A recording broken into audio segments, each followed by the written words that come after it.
Alright. Welcome. I need to make sure. First of all, you can't even hear the audio. The music. Sag.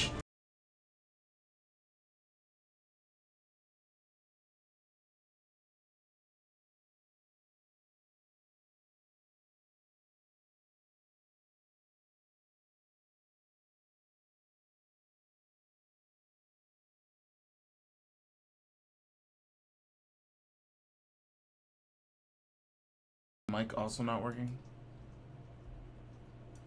Damn. So both, there was no music and no audio. And you guys just sat here menacingly.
Where are you in use? Spotify. Spot 2. This isn't even regular Spotify. Sag. Where?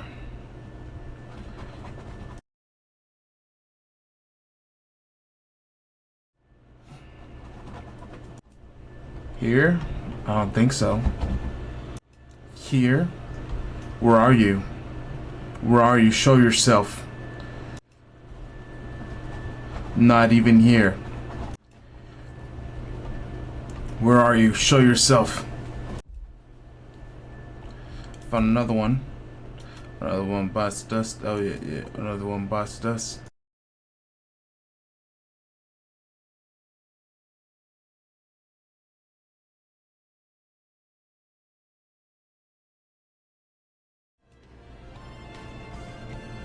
Alright.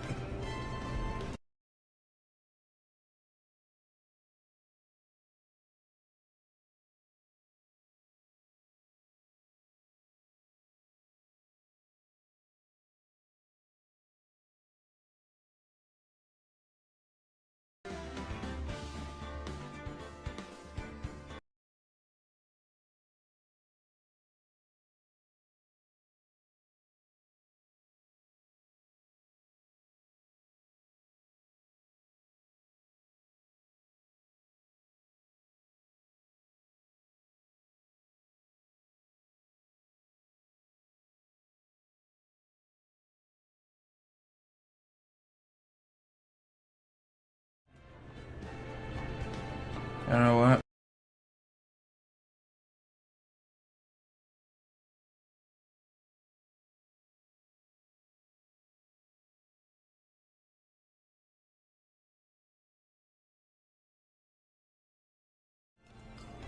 There we go.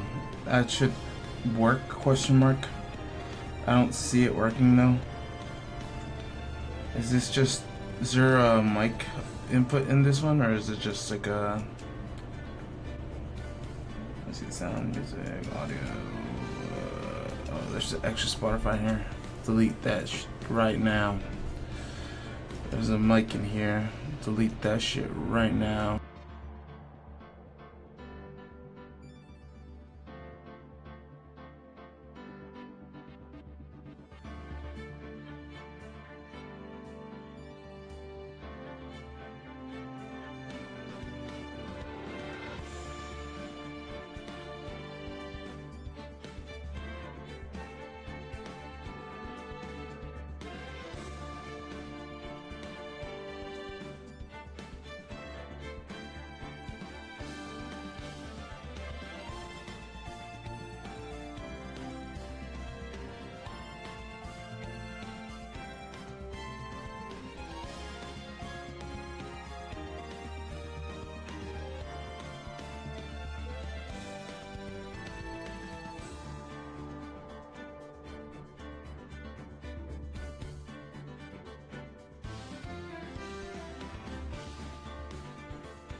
Alright, let me check the stream now. Either this doesn't work or it's working. And I haven't checked in a while, so I don't know if the audio levels are any fine. Give me a sec. Let me open up.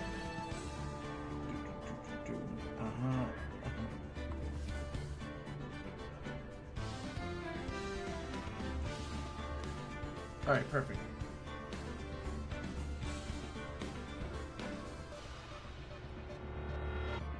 Now we could play. Damn, bro. I didn't even start yet, and I already have like 20 technical issues before the stream even starts. I mean, while the stream started. Excuse me. Me, doom. Yes. I'll go to the safe zone. So let me eat this banana. Where should?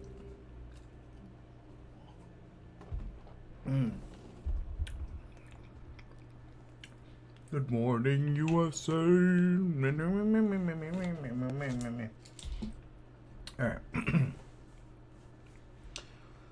Let me put this here real quick. Good morning. Oh, morning, Pearls. Mr. Nick, come on. We need to hurry and see Mr. Engade. We have to wait a bit, Pearls. Visiting hours don't start until 9 a.m., so... Oh, I see. Mystic Maya, if only I've gone with you. Poor Pearls. She's been like this since last night. We managed to get home somehow yesterday evening. Thanks to Detective Gumshoe gently holding her by the hand and leading her here.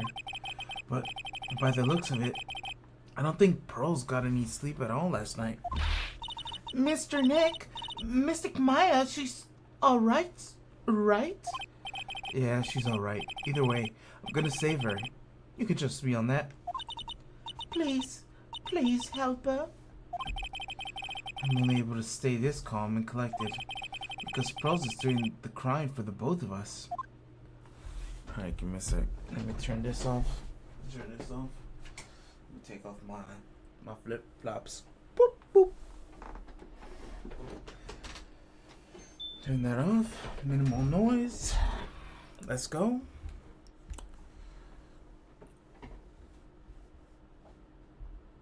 Meow. Alright. We already know what's in here. Unless there's something new. But I don't really want to mess with that right now. Alright, what you doing? I've thought a lot. Huh? You're going to represent Mr. Engard, aren't you? Yeah, I don't really seem to have a choice. But what if he is the real murderer? What would you do then, Mr. Nick? Would you fight to get not guilty for murder to save Mr. Maya? Pearls. Let's talk about Mr. Ngardi first, okay? We can't think all the bad things we want, but it doesn't change a thing. Yeah, you're right.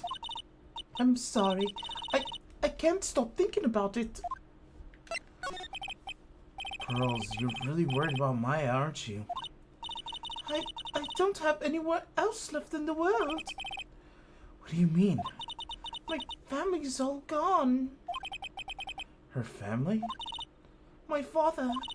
He left my mother and the village behind and went away. Sorry. That's fucked.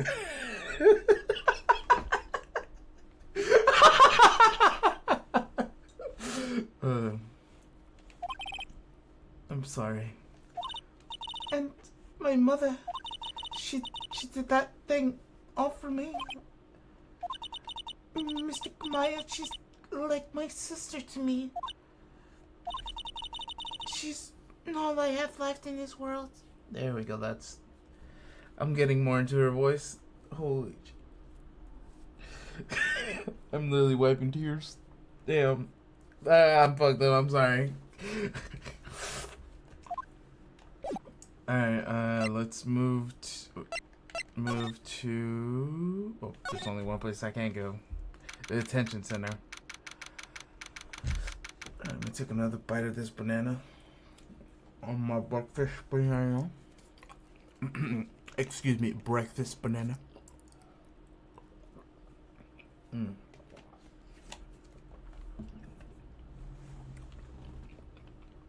Delicious. He wouldn't wait for visiting hours to start, so Pearl and I came here early to visit one Nickel Samurai, charged with the murder of jamming samurai.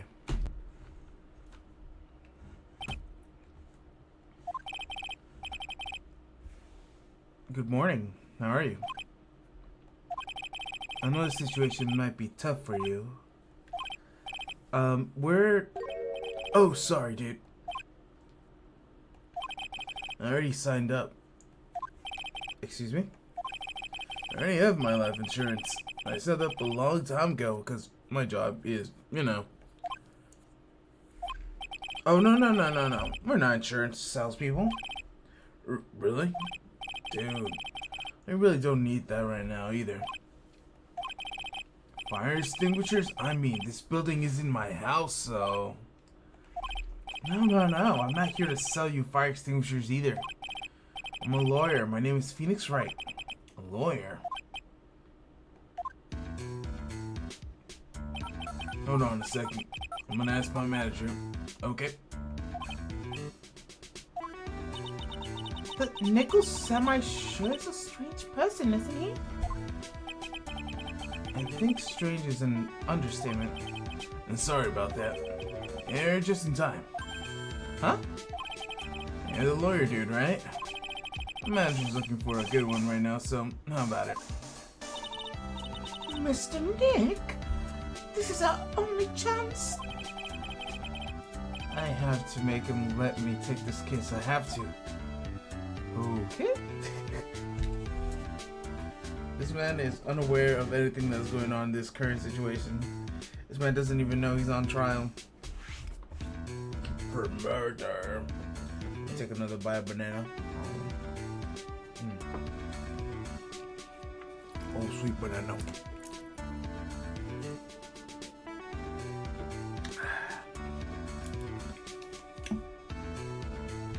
Alright.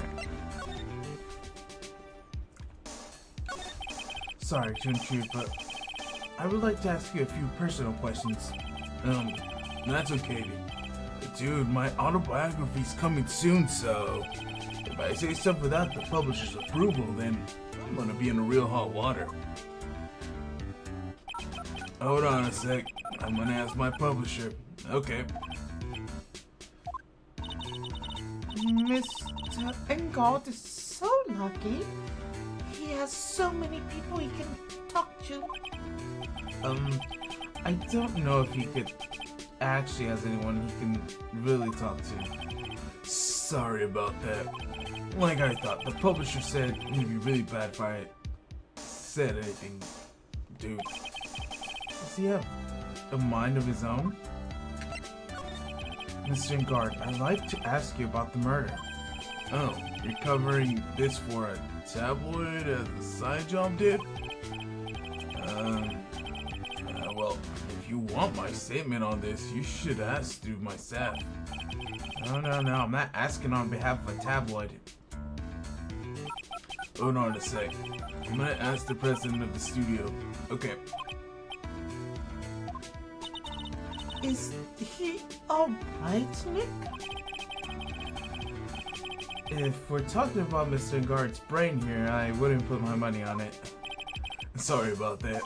The studio president said, even Neo Mount Fuji itself knows that I'm not the murderer. Mr. Nick, what's Neo Mount Fuji? It's a mountain in the city of Neo Old Tokyo. It's the city of Nickel Samurai protects. Huh?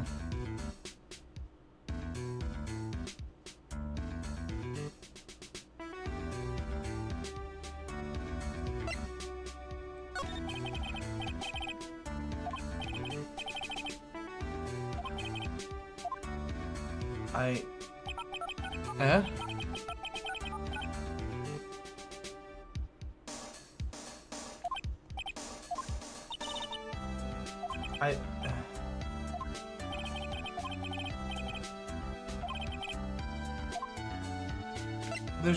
There's no new options. Oh wait. My bad. I haven't presented my thing. Mr. Guard, this is an attorney badge. Dude, I'm sorry, I don't have free time to be looking at things like that. Huh? I'm much too busy with Nickel Samurai stuff right now. I don't have time to take a lawyer's correspondence course. What the hell does he believe I'm a salesman? Insurance? That extinguishers? Now this?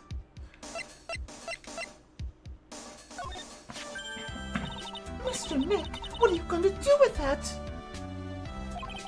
I don't know yet, but I figure I'd at least show it to him. Is that a transceiver? Looks a real nice one too. I got it as a present from someone. Huh? Interesting. I've also been instructed to take your case. Is that what you heard from the transceiver? Yes. Dude, that's terrible. Don't get some disembodied voice boss you around. Bruh, that's the least I want to hear from you. You gotta tell us like, hey yo, can I blah, blah, blah, blah. Yeah. Man, you talk like you're walkie-talkie like 24/7, calling your manager, calling your publishers, calling your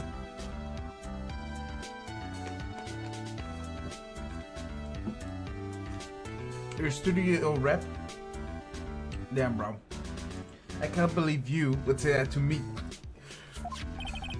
It's come from a man with a cell phone on his wrist. Alright.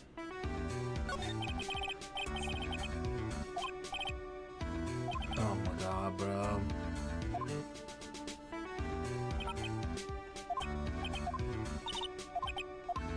Alright, nothing changed from that. Mr. Guard, I'd like to ask you about the murder. No way, dude.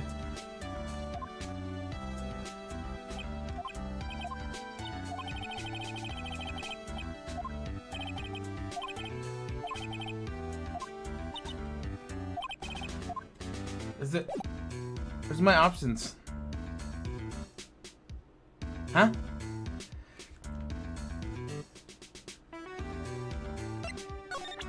Am I missing something?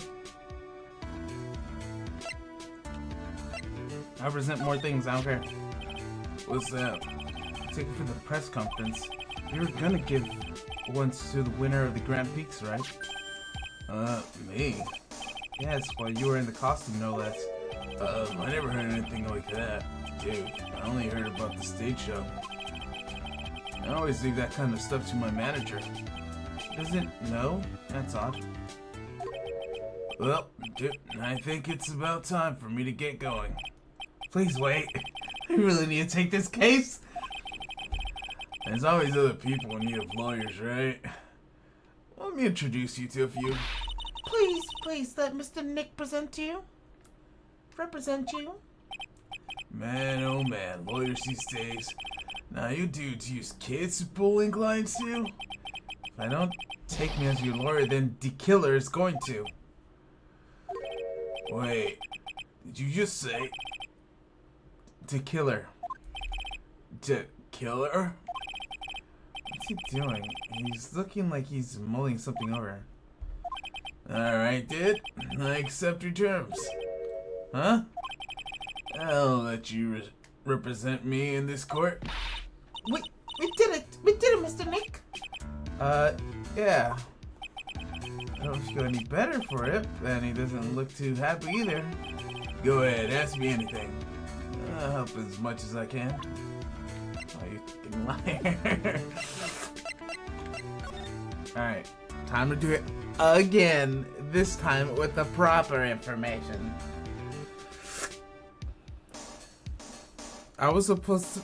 I don't know what I was supposed to present. Oh.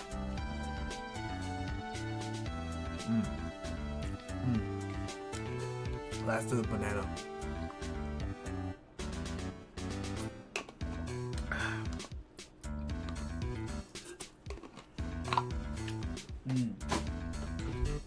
Yummy, yummy, yummy. Goes in my tummy. Alright. Man, I think lucky stars that people know my name. Well, you're quite the hero, and you're a national spotlight. I didn't know he is. Does it mean that I'm not a citizen? It's really great to be Nico Samurai. Dude, lately I've been getting more and more popular. True enough.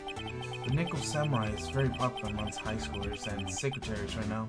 Secretary. Oh.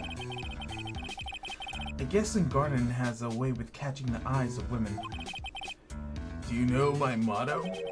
Refreshing like the spring breeze. That's what I am. A spring breeze? That's why the kind of scandal is disastrous, dude. I mean, even if I get out of here tomorrow, I'm still gonna look bad. But everyone loves a good scandal. Can you tell me about your activities last night? After I got the award, I took a break and went back to my room. I had a post-ceremony stage show to do. So I was at my Nickel Samurai costume. And you were alone the entire time? My manager was running around, being busy, so yeah. Because the press conference you were supposed to hold after the show? I told you, dude. I have no idea about any press conference, alright? It's strange. I thought the Nickel Samurai was going to confess something. Anyways, then I was leaving my room.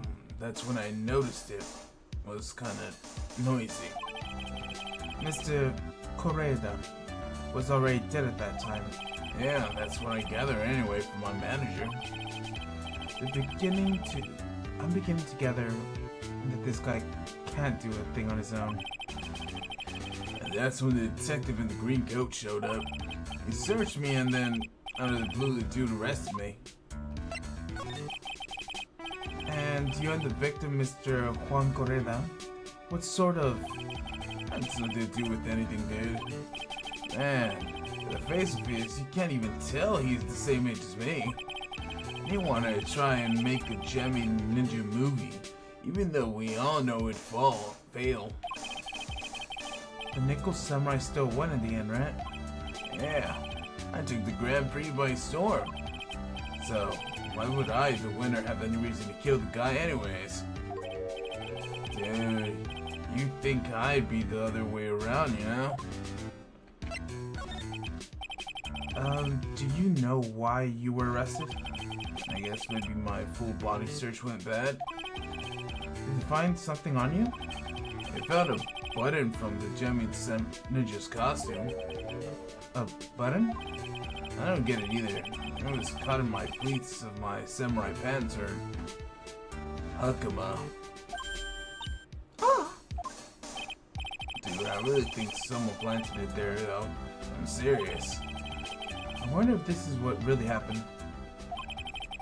I guess this is all about I'm gonna get out of him. Mr. Nick, Yeah? let's ask one last thing. Let's test Mr. Let's test Mr. God to see if he really is innocent or not. We can do that. Yes. If you use this, Why is Magatama? he won't be able to hide any secrets from you, Mr. Nick. I'm sure of it. I get it. Mr. Ngare, I'd like to ask you one more question. Please answer me honestly. What is it, dude? Did you kill Mr. Juan Cordia?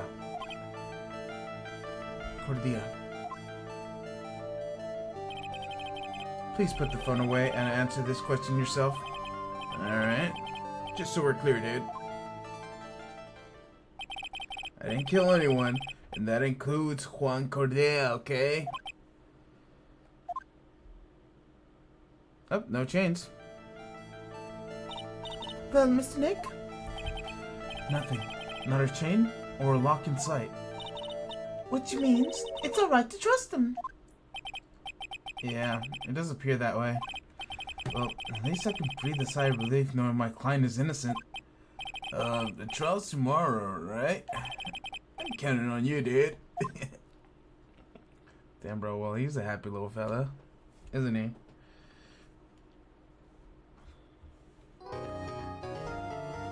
I mean, technically, someone could, like, fake that if they believe they didn't kill anyone. You know what I'm saying? Yeah, I'm Big Dumbo. March 21st.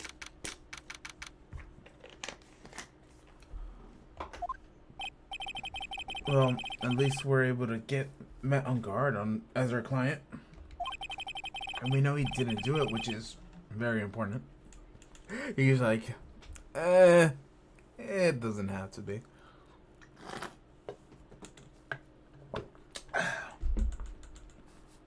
Lawyer shenanigans continue. So what do we do now? Well, the trial's tomorrow. We only have to get this one chance.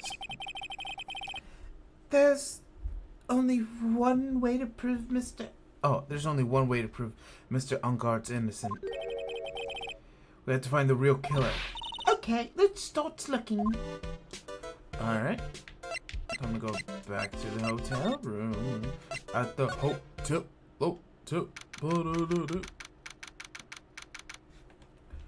Alright.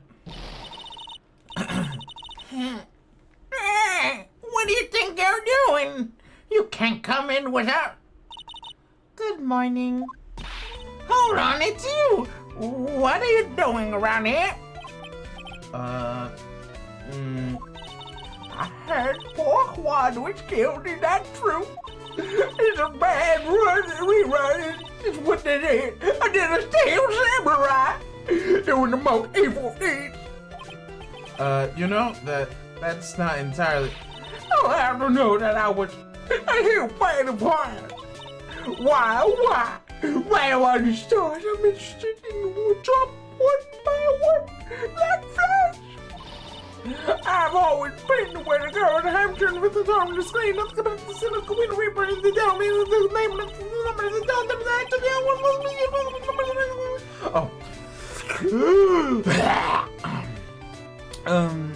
actually, I wanted to talk to you about the murder and what happened. Don't push me, boy! Mr. Neck? I couldn't hear everything she said because she was talking so fast. Mrs. Olbeck, could you speak a little slower? Don't boss me around, you spiky hairs, my pants!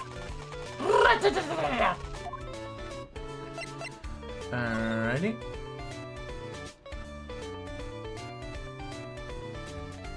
Excuse me? Oh, dear Hammer died last year ago in the dreary murder. And only recently am I finally able to find a star and make my heart go again. I don't know what to say. I ask you, why does every star I cheer for always end up kicking the bucket? I'd watch your words. No one's gonna get away with saying anything bad about my Juan. But I haven't said anything yet. Well, I don't believe a word that woman says anyway. Huh? What woman? That irritating backwater girl with afro and a horrible country accent.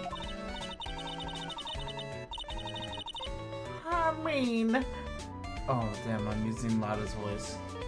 Because Lada's voice is, what's up, Duck? Oh, no.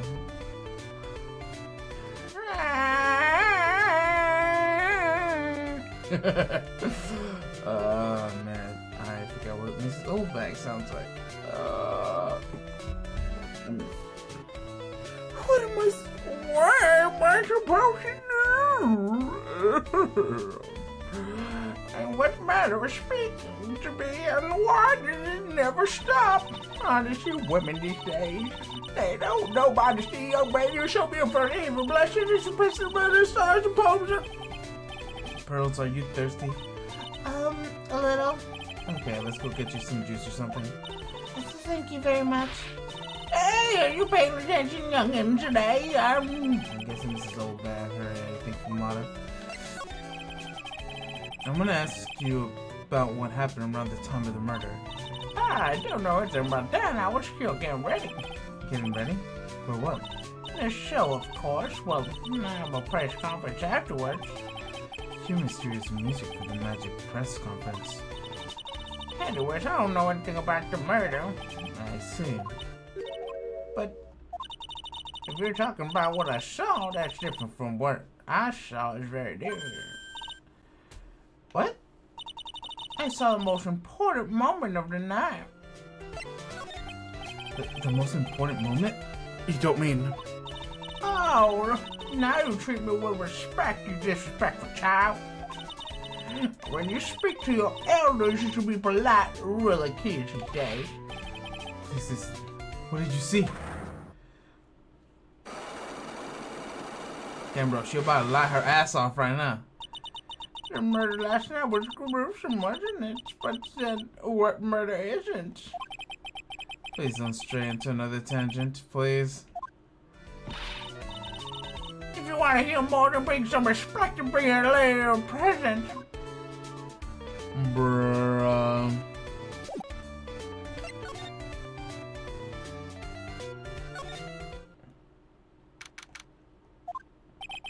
Looks like the investigation is still at full swing.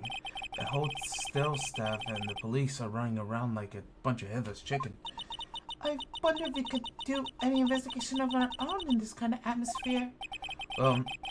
We gotta roll up our sleeves and try, I guess. Alright, let's go to the hallway.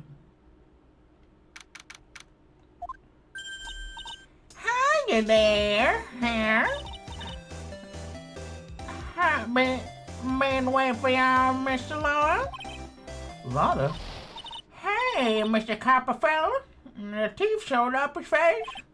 What? Arrest him, put him on trial, find him guilty, give him the death penalty. What's wrong, Lotta? Are you feeling alright? Looking up and down the mountain, but he ain't here. So why don't you gonna hurry up and give him back to me, y'all creep? What are you looking for? My camera, CAMERA. My life blood is going down with my 700 camera. Your camera? Don't lots of people say the criminal would come back to the scene of crime.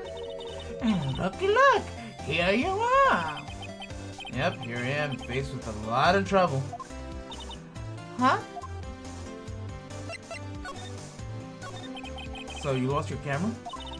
I ain't no ordinary camera. I buy it for the store. It's $1,600 brand new. But didn't you just say you bought it for $700? I had a really long talk with the guy in the store, about 5 hours, I reckon. I made about 80 minutes scratch on you, and the manager got all hooked up in the face. He gave me a big talk to you and a real mean about it, and he made me cry in the night. Then did you lose your camera? Last night after the murder happened, it must have been when I was busy running around looking for things. That's when I lost sight of my dear stolen sweetie special to darling. A lot of you. What did you capture with the inexpensive camera? Alright, let me take a drink of water.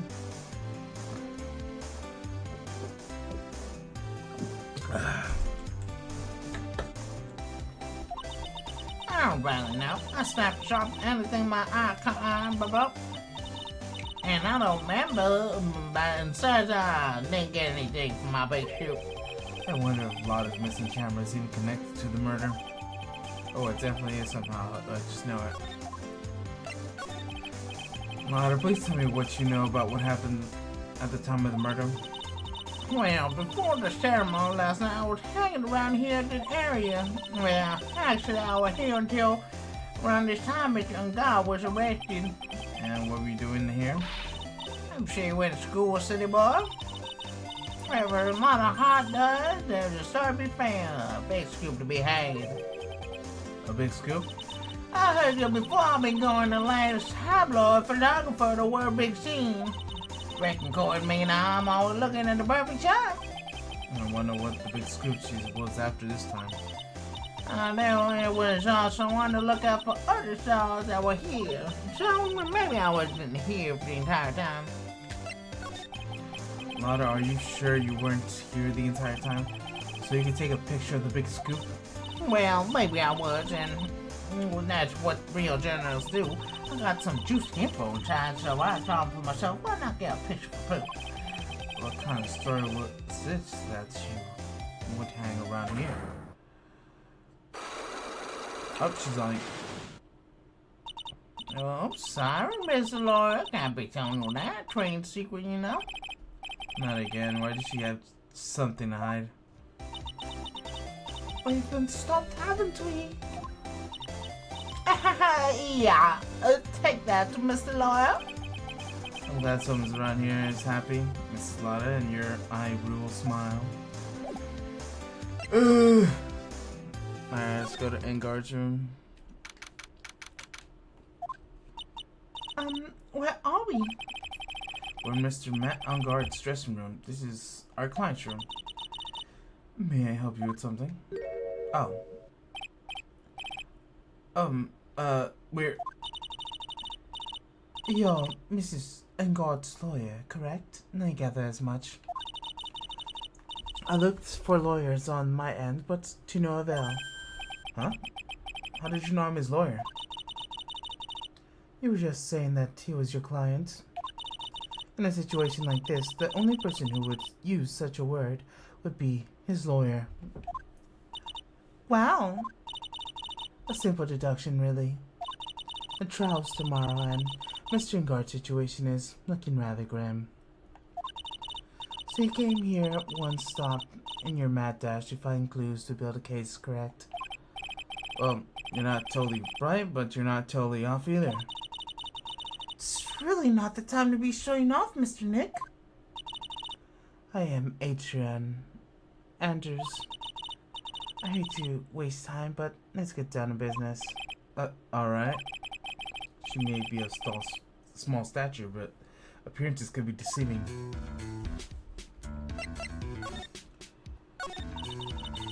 I assume the first things you need to know is what everyone was doing the night, correct? Yes, that's correct. Then I will tell you. Before the award ceremony, I had dinner with Mr. Engard. In this very room, I might add. Dinner? What did you eat? I told you, I had to waste time with traveling details. If you took a look at the table yourself, you wouldn't need to ask. I bet she has a lot of fun at parties. When the award show was starting, I headed to Voila home. And after the show ended, you come back to this room? No, I had a small errand to run. I helped with the preparations in the lobby. Oh, preparations for the post-ceremony show, I guess. When there was time for the post-ceremony show, I came back to call for Engard. After that, I went to visit Mr. Cordell. And that's when you found his body, isn't it? Oh, she's the murderer. 100%. She did it. Fuck. It's... Damn. Fucking liar. Damn, bro. How's it already... Why should not be her? It really helped strong through everything. Yeah, she seems to be mentally tough as nails. So... About you and... Stop right there. You weren't serious about to ask about Mr. Gods and I related, are you? Sorry? I have no idea how he could choose you as his lawyer. Well, why'd she have to go and say something like that? Mr. Nick, calm down and hang in there. I'll give you a shoulder rub on to relieve the stress later, alright? I already gave you my name earlier, but I'll add that I'm Mr. Engard's manager. His manager? Speaking of managers, did the victim, Mr. Boudet, have one? No, he did not. He didn't? Global Studios is very different policy from Worldwide Studios in that Worldwide Studios does not assign individual managers to their stars. I see. This industry is very ruthless and unforgiving. Actually, you look quite ruthless and unforgiving yourself to your work partner. Dragging a little girl like her to places like this, honestly. You're wrong. I'm doing this to help Mystic Maya. Girls, calm down and hang in there. I'll buy you some juice later, alright? Alright, what am I doing here? I don't know. I'm just gonna examine this room. That's the bedroom over there. That's a bed? Wow, they have really big beds here. There's some semi-looking clothes in this over here. I think the jacket's looking something called a happy? Whatever it is, I'm sure something like that would make a great souvenir. I would absolutely be thrilled. Are you just gonna steal? Bought Mr. Engard's suitcase for someone who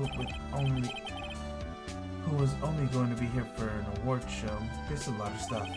Looks like he has about 3 days worth of clothes in here.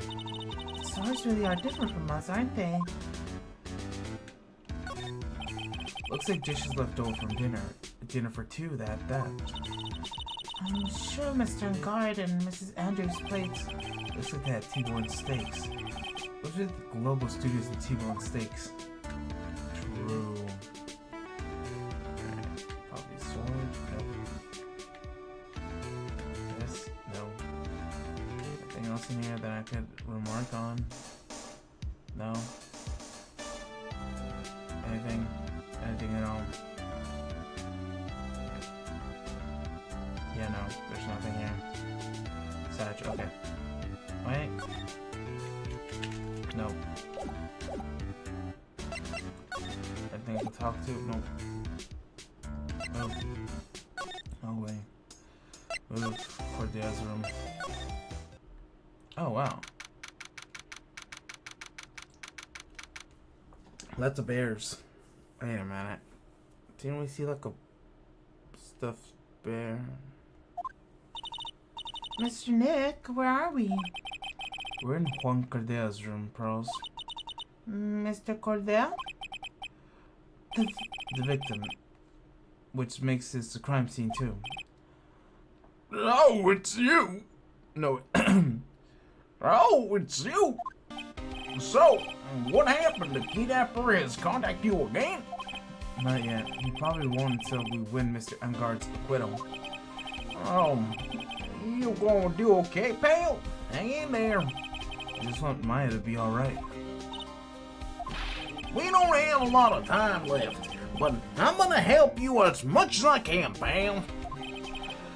You can do that? Even if you want to look around the crime scene? Just this once. Special circumstances, right, pal? I'll even tell you everything I know, but you gotta keep it quiet. It's my neck on the line here. Thank you. Oh, that's right. I got a map of the hotel, pals. Here we go. Little miss. Wow, you're giving this to me? Thank you. I wouldn't want you to get lost in this hotel too big for your own good. Mr. Nick got a map. That's great, Pearls. But Mr. Nick, I can't read this, what it says. Alright then.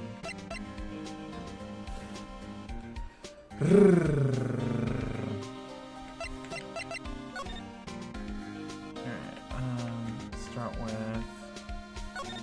We're on the couch. There's all sorts of things in the refrigerator. A carrot juice bottle, tomato juice bottle, both empty. Empty? That's too much of a hassle to throw away, I guess. And all vegetable juices. I guess he must have been a real health nut. Oh, there's a beet, some ketchup, and a bottle of strawberry jam too. Maybe red was his favorite color? Like blood? A wink? I don't know. Oh, wow, there's a lot of bears. Alarm clock ones, collector editions, stuffed teddies, plastic models. It's pretty overwhelming. Is there a kind of bear he doesn't have? There's even a few in the trash can. Yeah, I get the feeling maybe the guy didn't really like bears. What? Poor Teddy. It's hard to bear with all the problems.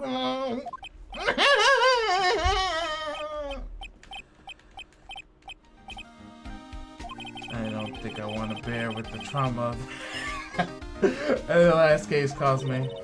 What's wrong, Mr. Nick? It's messy here. Pearls, dude, like, it's neat and tidy, I take it. There are lots of electronic things here I've never seen before. And Mr. Nick, tell me what these are, pretty please. Okay, over there is a watch. You wear those on your wrist. I know what a watch is. Oops, for a second there, I forgot I was talking to Pearls, not Maya. Damn! That's messed up.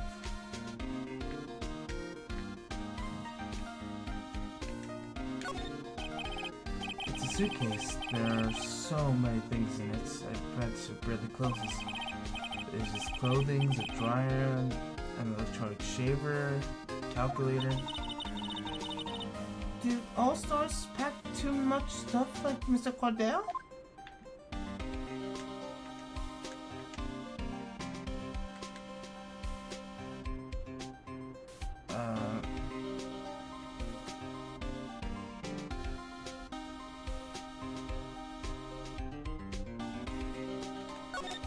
Oh, there's more though.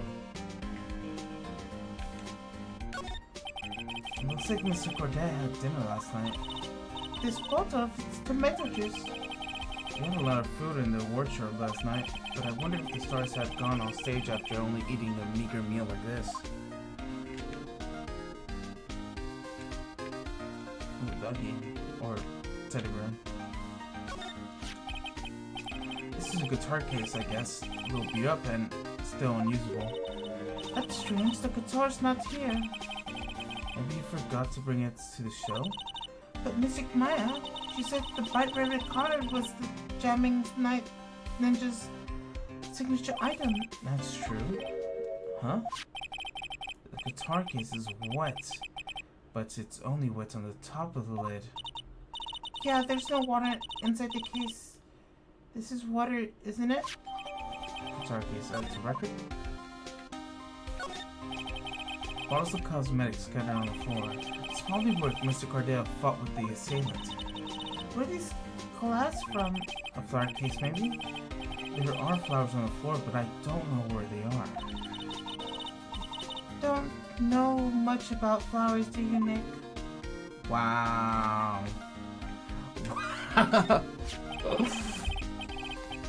It's a beautiful wine glass, and there's tomato juice in it. Yeah, tomato juice. I don't really like it much. There's a bottle of it on the table over there. That's probably where it came from. But Doesn't it seem weird? what seems weird? I mean, everything else is scattered on the floor. She's right. The flower vase was broken, and the makeup is sworn everywhere. Why is the glass the only thing that's still alright?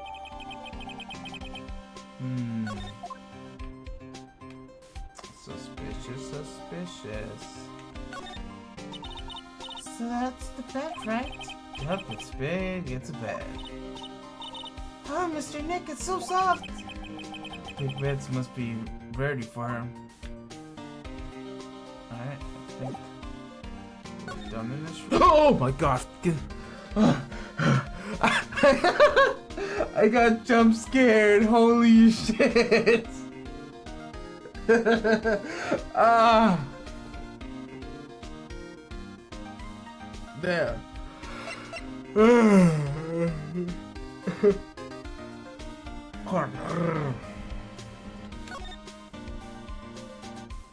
Cause of death. Do you know what was the cause of death? Well, technically the final autopsy report isn't out yet, but one look at the victim will tell you, pal. It should. Yeah, here's a picture. Damn. There's a knife in his chest. Yeah, pal, that's the murder weapon. But what if it was a blunt object, and not just any blunt object, but the guitar case, the guitar, and then it got dirty, so they had to take the guitar away, and then they stabbed him just in case anyone would check the guitar as the murder weapon, because whoever has a guitar is the murderer. I don't know what I'm saying. Yeah, pal, that's the murder weapon. So he was stabbed to death? We're looking at the fingerprints down in the lab right now. There are fingerprints on the knife? Yep. And it looks like they're pretty much Mr. Engarde's prints, pal. That's bad. Real bad. Alright, reason for arrest. Why was Mr. Engarde arrested? Because we had evidence on him. Evidence? It looks like the victim, Juan Cardea, really put up a big fight. Yeah. One look at the crime scene, you could tell.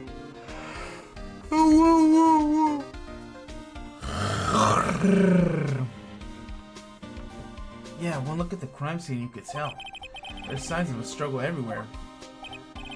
Well, yeah, during the fight, his button came off. Mr. Engarde said something about a button. Something like one of the jamming ninja's buttons got caught in his hamaka. But that's not all. What? There was a witness, pal. A witness? Who is it? That lady, Mrs. Shoebag, Obang. Please, anyone but her? The prosecutor's plenty of evidence made the solid case. Not to mention there's something around where Vic was. That's a little off. Something a little off? What is it? It's that. That's it for you. Figure it out, pal. Alright, let's figure it out, Mr. Nick. Okay.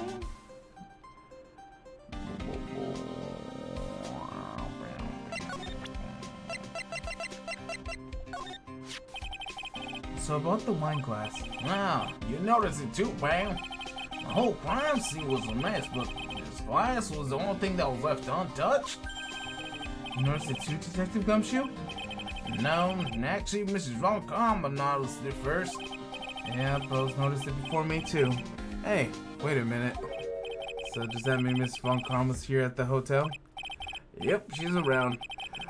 Man, you're gonna be in so much trouble, pal. Especially if she catches you in here. You can bet the instant I see her, I'll be running the 1,000 meter dash. Uh-oh. What's that beeping noise, Mr. Nick? I've heard this sound somewhere before. It's Mrs. Von Karma. Huh? And for some reason, whenever I hear the sound, she pops out of nowhere, whips me. Come to think of it, that's exactly what happened last time. So sorry, I gotta make myself scarce later, pal.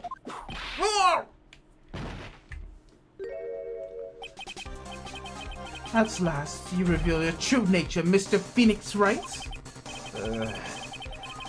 This be too much to ask for you to be nice about me for a change.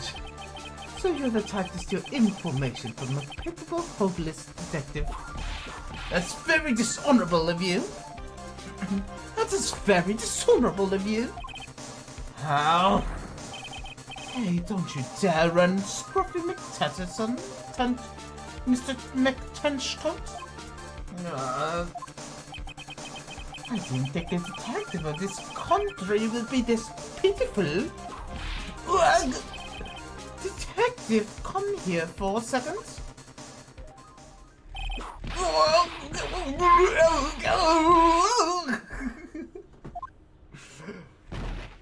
Man, he died.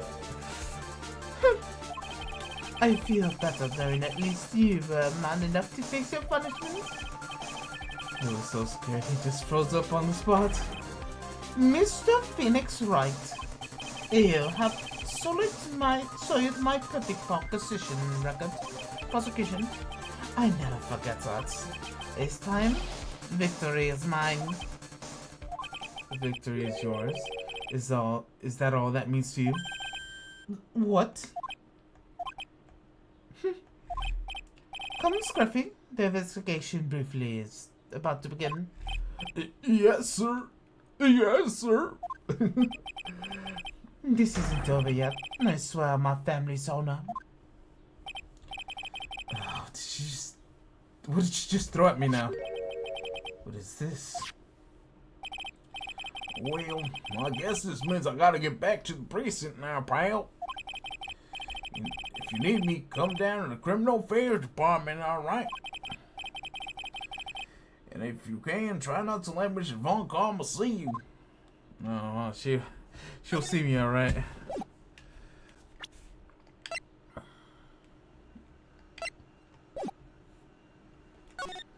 Oh.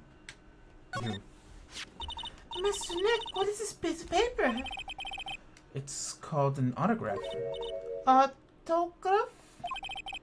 It's a paper.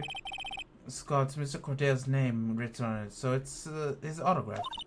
I can't read it at all.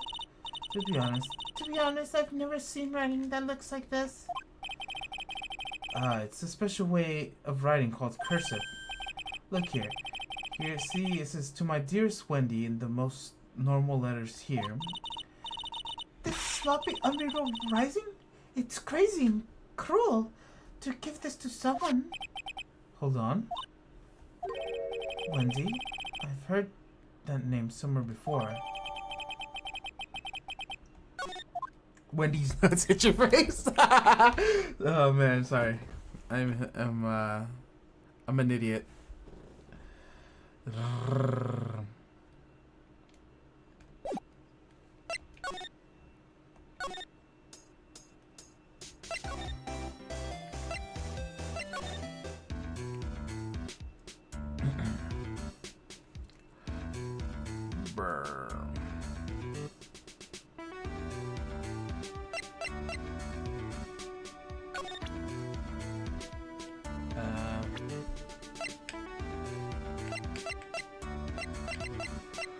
Juan Correa.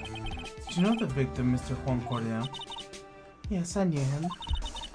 The world is a small place after all. Did you know about his rivalry with Nickel Samurai? Honestly, they were like children when it came to that. Time and time again, those two competed with each other over the most trivial things. If either one of them wasn't so stubborn, then maybe no one needed to die. I've got a hunch that this woman knows more than she's letting on. She must know why Juan Correa was killed.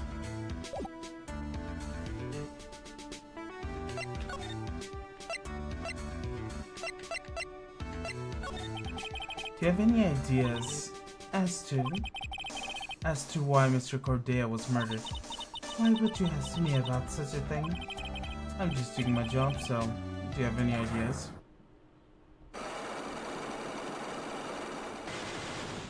Damn. Mrs. Andrews? Sorry, but there's nothing I could add to this conversation. Is this Cyclops, Mr. Nick? Yes. There's getting to be more and more of these lately. Everyone is locked. No one is telling the truth.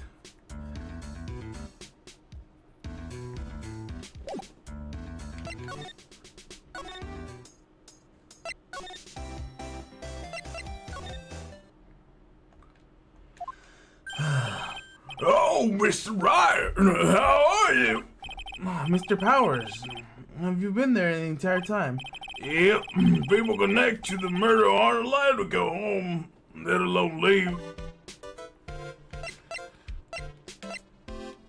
Alright.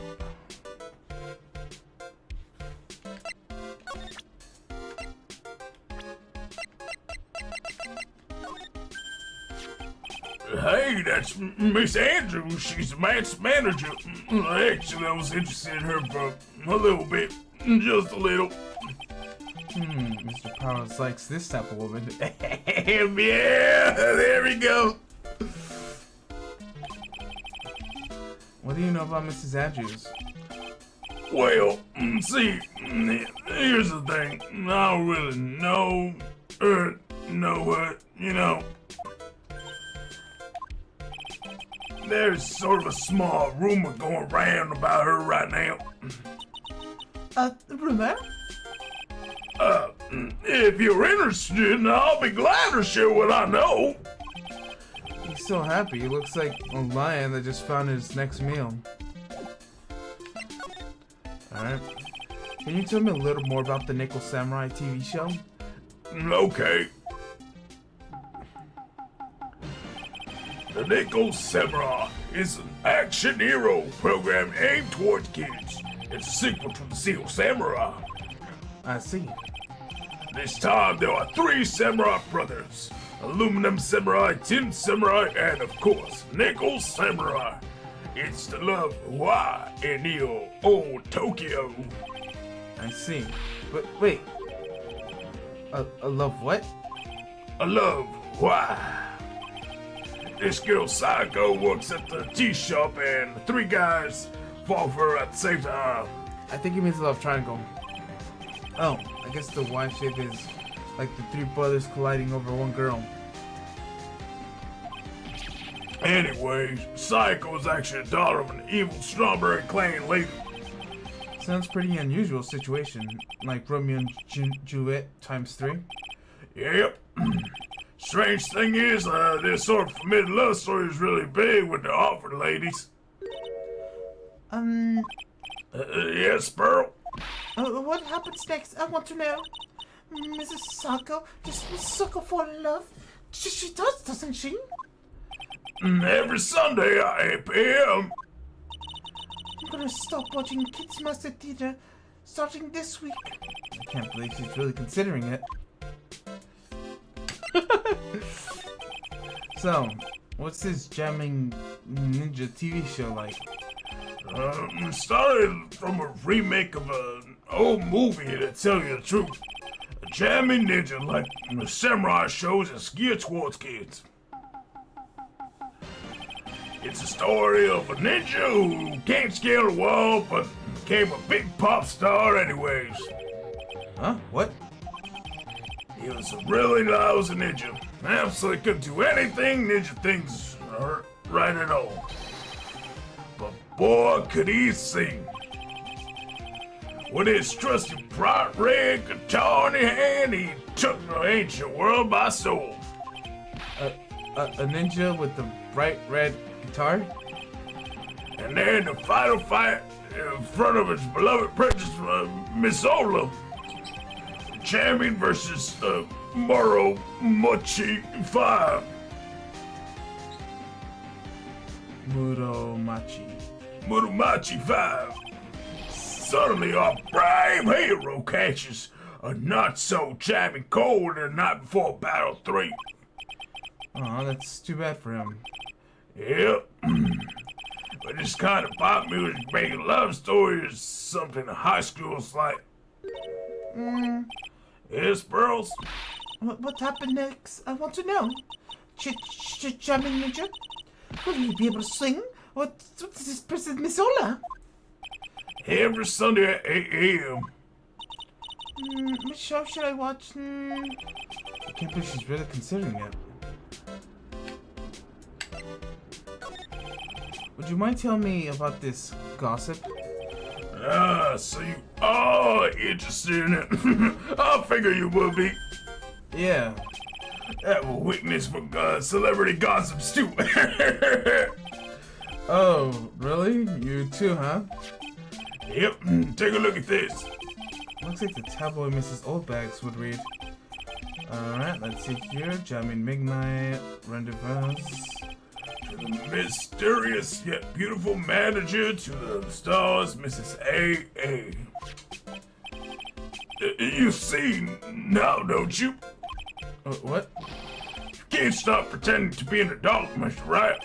Mr. Cordelia didn't have a manager of his own, which means if we're talking about certain managers with the initials AA... Adriana Andrews. Yes, exactly. It's big news. But it seems kind of cold, that woman, Miss Andrews, together with the biggest rival of her client. It's a wonderful thing that can only happen between two people. Mrs. Powers looks so happy. Mr. Powers looks so happy. Plus, he's just following along, not having any idea as to why he's smiling. Well, like the saying goes, one man's garbage is another man's treasure. Alright, what do I do now? I have no idea. Boop-a-doop-boo. Oh, woo.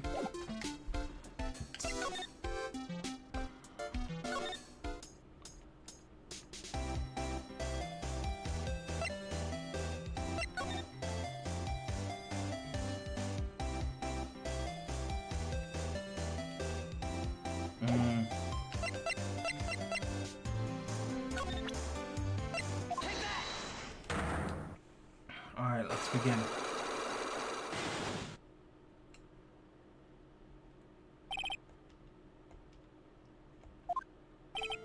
Lana, can you please answer my questions? On the night of the murder, why were you loitering around the victim's room? I told you, Leland, for my scoop. What I want to know about are your details of this scoop. That's not something I could tell you. I mean, that is my bread and butter. Alright then, an unpleasant tabloid photographer looking for a scoop. I'm gonna say that you were looking for a scandal. Could it be that you, lot of hearts, were looking for a break in the huge story? Perhaps an unfolding scandal between a person, Cordelia, and this person? But this woman, She's Adriana Andrews, Matt's On Guard's manager. Is the Nickel Samurai's manager caught secretly meeting with his rival, the Jamming Ninja? It would mean the hottest story of the season, wouldn't it? you're pretty good at this guessing thing, Miss Laura. But you can't just make up any old thing and think it'll make the papers. You gotta have backup. Backup? Yeah, you gotta have that. You know what that is? No sauce? I mean news source. That's it. So show me something at least to Huanga and the something of Mrs. Adriana Andrews. This is article from the Sergeant Weekly tabloid. Jamming McKnight's rendezvous to the mysterious yet beautiful manager to the stars, Mrs. A.A. Ah, Mr. Cordelia couldn't have a manager of his own. What's more, his rival, Mr. Unguard's manager, is Adriana Andrews. She has the initials A.A. You saw that article and then thought to take some pictures of them as proof. That's how you were lurking around Mr. Cordelia's door last night. what?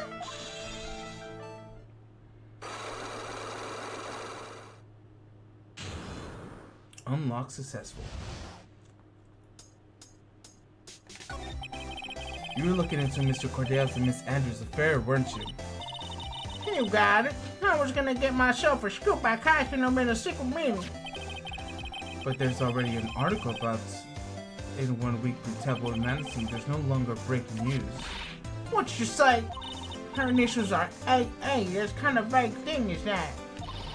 It ain't no proof of nothing. People are gonna want to see real proof. Well, at least I do, so that's what I'll do and get some photos. Oh, I'm gonna whip up a reader's interest with some gossip and make a little misleading, and spice up a little and have a little myself an exclusive story. Wow, that's nice journalistic integrity you got there. I've already found reading up the spicy article, you know, but the paper I wrote on the note to myself is gone. Your notes to yourself? It was inside a case of my 1,600 camera. They done all run off together. I came here with my big story, then come and have my treasure disappear on me. Yeah, I understand. It's enough to make a gal go bonkers. I tell you, what, with people nowadays, I never thought I'd see the day when someone don't steal something from me. You really want that note back, huh? I got no idea why. Though the story of the note is probably a bold-faced lie. Alright, that's probably... Watch the note be the absolute truth and she just doesn't know it. Alright.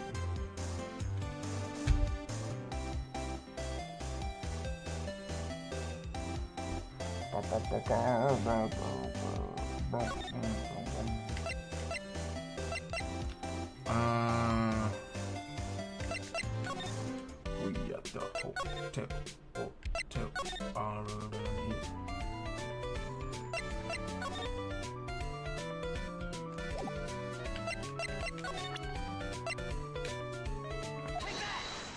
Alright.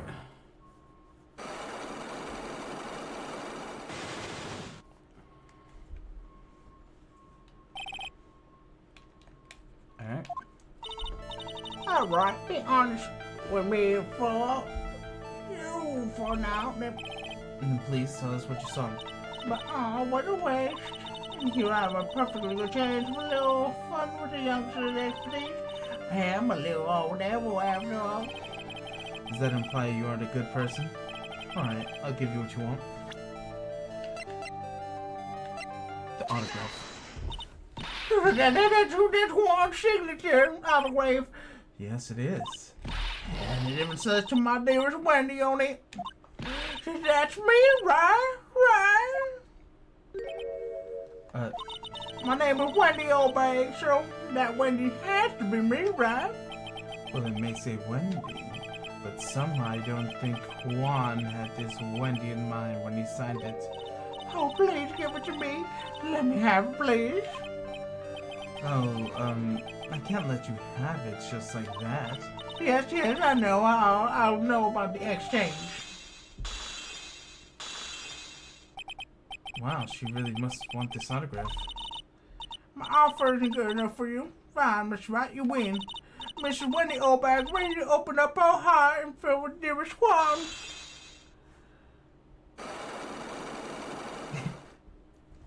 Bro, she had 4 locks and you just feel like you got 1 autograph. I was like, alright, I'm open. Here, you have my heart and soul.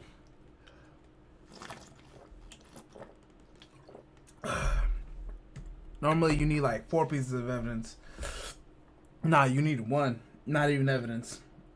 You need 1 bribery. Autograph was given to Wendy Dearest. I feel bad for you now. Huh? I'll tell you what I saw that night. I saw something coming for Juan's room. You're kidding.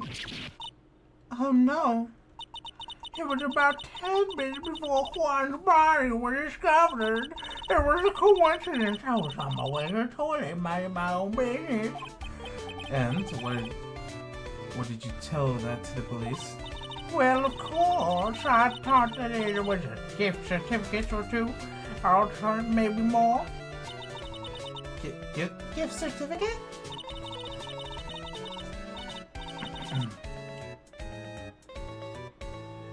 I've been recruited again for that part of the trial, you know, that trial tomorrow.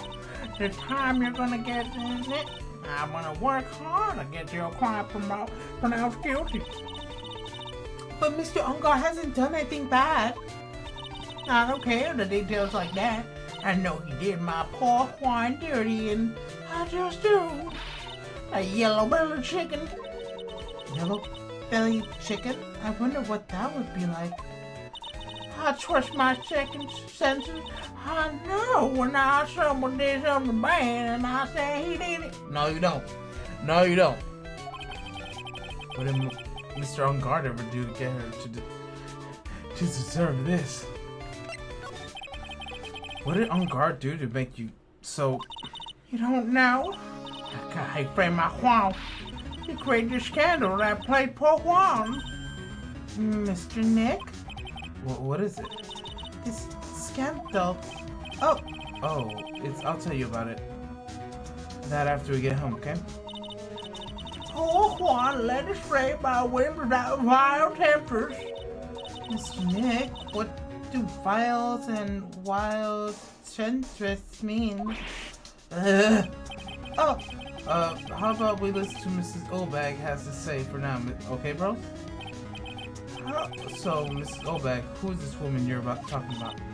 And they are the Andrews, of course. Well, I got shoved this girl into Juan on purpose. His old manager, but why?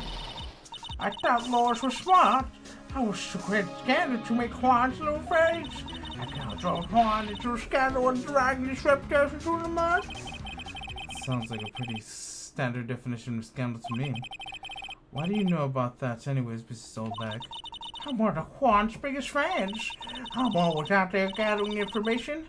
There's nothing I don't know about.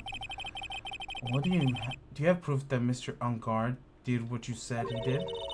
Next week's issue is certainly a magazine says so. Huh? Of course, a tabloid. Next week? Doesn't that mean that's something people don't know about yet?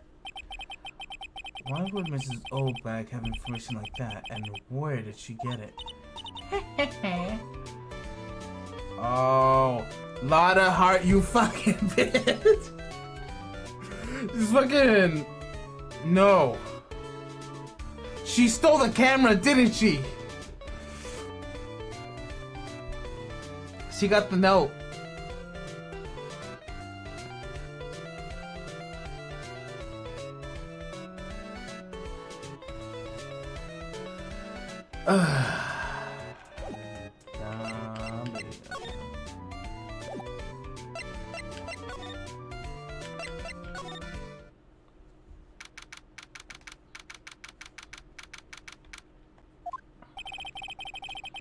Detective Gumshoe said they had an investigation briefing.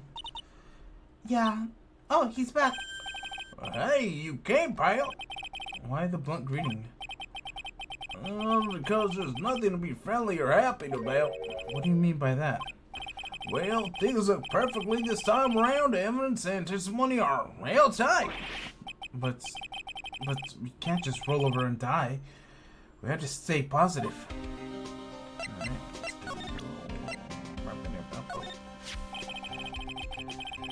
You're pretty interested in this bit of gossip yourself. The scandal with Mrs. Cordell, but why? Well, 2 years ago, a woman committed... Whoa. Her name was Celestine Bax. She was Juan Cordell's manager. Victim's manager? That's not all, pal. Mrs. Impax was Miss Adriana's Andrew's mentor. She taught Mrs. Andrews everything she knew about the business from square one. Oh, Adriana Andrews murder already called up. She killed her predecessor too. That's usually how these games go. Her mentor? A woman who's both Mrs. Cordell's manager and Mrs. Andrews' mentor. Could her have something to do with this case? Do you want to know more about her, pal? So what do you mean the evidence is airtight? I can't give you all the details, pal, but there's 2 big pieces. 2? And both of them are in this photo. What am I saying? The first is the button that's missing from the victim's chest. Ah, that's huge. That's the button that you found during your body search of Mr. Ungod? Yep, I found it in the folds of Mr. Ungod's, Mr. Nickel Pants, special pants. And the second one is? A knife in his chest, pal. And the fingerprints on the knife are in his chest to be exact. Fingerprints? Whose are they? You wouldn't believe me if I asked, little miss. It's obvious they're Mr. Ungod's. Okay, so what I'm thinking is he framed Ungard by after they finished eating, she went into Mr. Adriana Andrews went to Mr. Cordell's room. She's obviously wearing a glove. She took what's it called, Matt's knife, stabbed this man, stole the button, and since Mr. Matt, the Nickel Samurai, is still wearing his suit, he said he was wearing the suit this whole time. He never took off the suit. They just placed it on him, and he can't see because the vision is terrible on these suits. You know? So, he would be oblivious to the whole situation. It's just a routine pat down, you know? Just leaves a button on his pants, you know? A little fold. Without him knowing. And doesn't even have to leave the chair.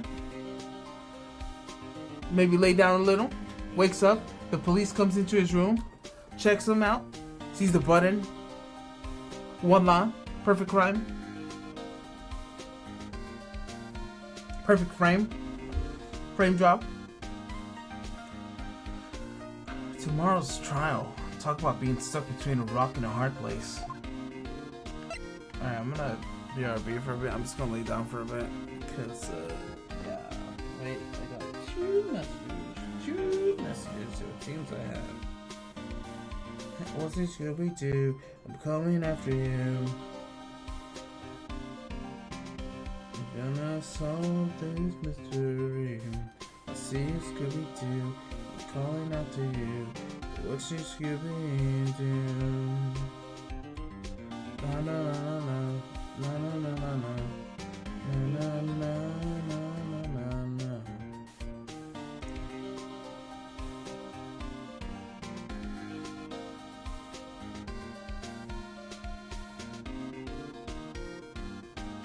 Alright, I'm gonna BRB for real this time. I'm gonna go get something to eat or something. You guys wanna join me? I'll make some food. Unless, you know what? I'll just do the BRB, leave you some music.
Hey, yo, the music going hard. Literally, I made a TikTok, made 2 breakfast sandwiches. I'm about to eat them right now. Drink a bit of tea.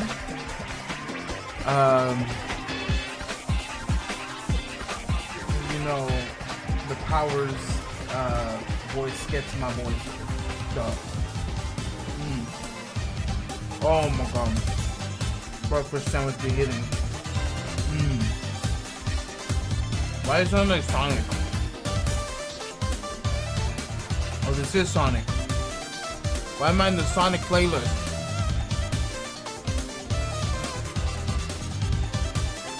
It's because I ran out of Phoenix Wright music. Is that it? I took so long.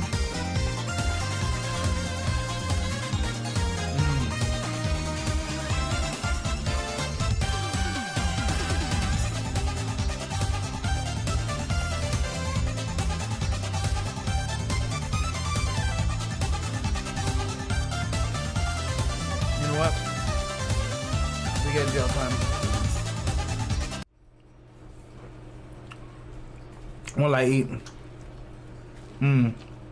Well, of course there's, yeah, the mic works, but the sound doesn't. Alright, let's put the sound in. Wait a minute. Something ain't right here.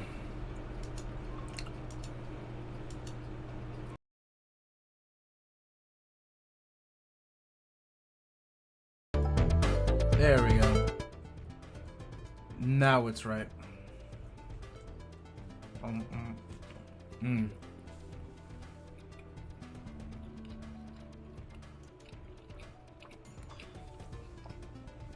It's Plants vs. Zombies. Honestly, I thought that was Phoenix Wright music.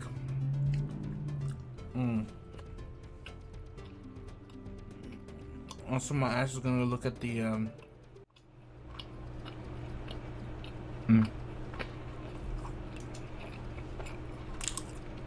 Anyone want to watch the latest episode of Oshinoko? You can't really.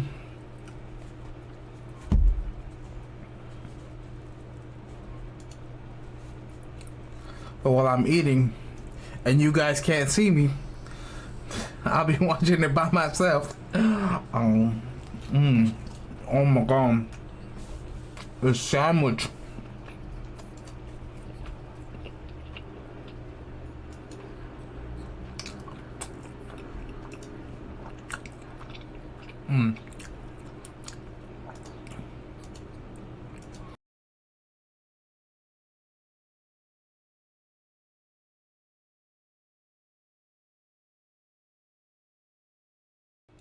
There we go. Increase the volume of that. While I welcome.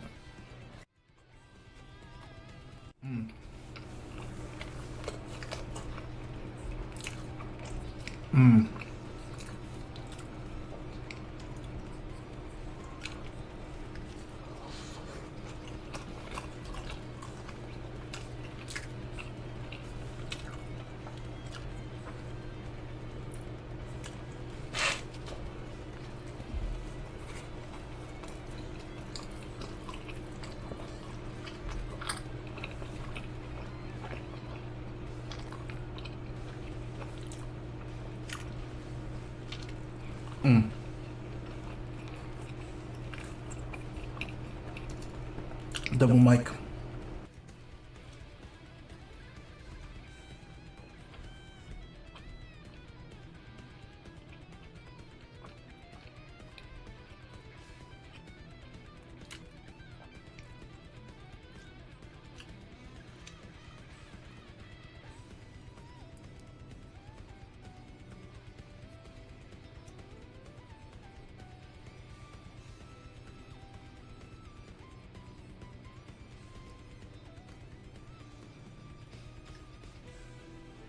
Money.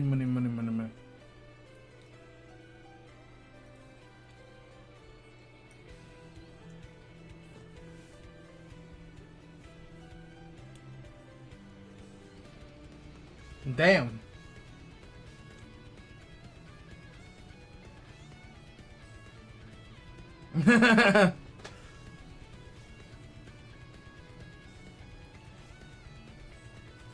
Damn.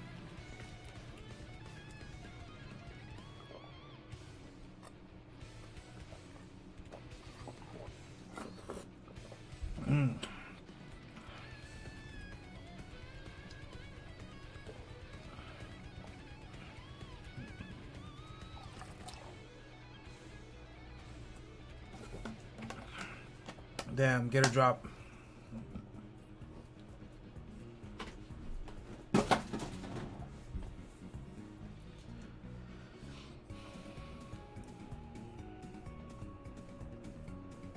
Damn, their manga sick. Yeah, it's already you can see the cliches. Damn.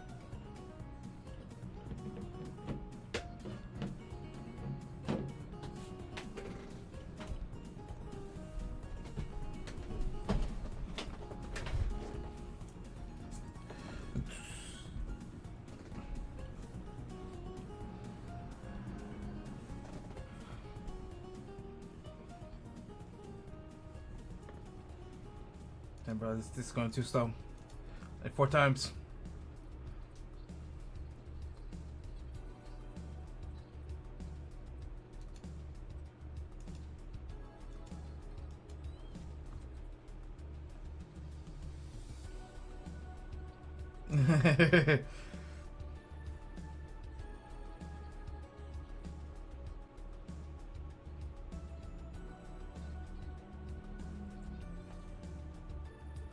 All right.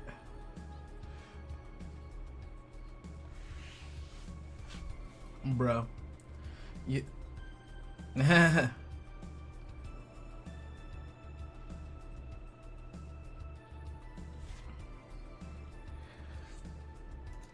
Alright, now that we've rested a bit, time to get out of the jail and back to the game.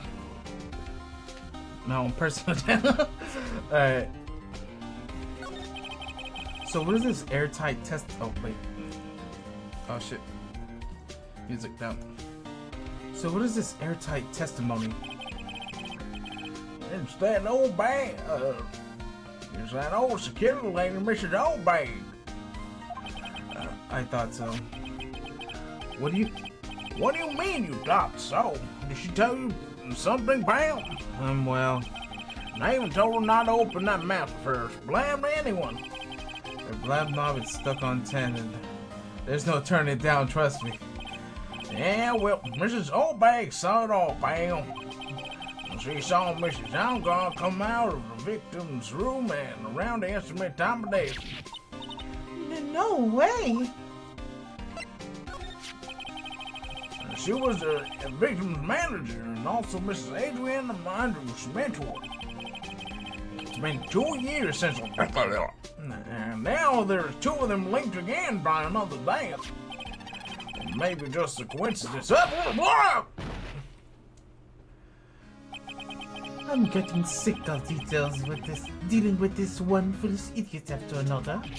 Mrs. Von Karma.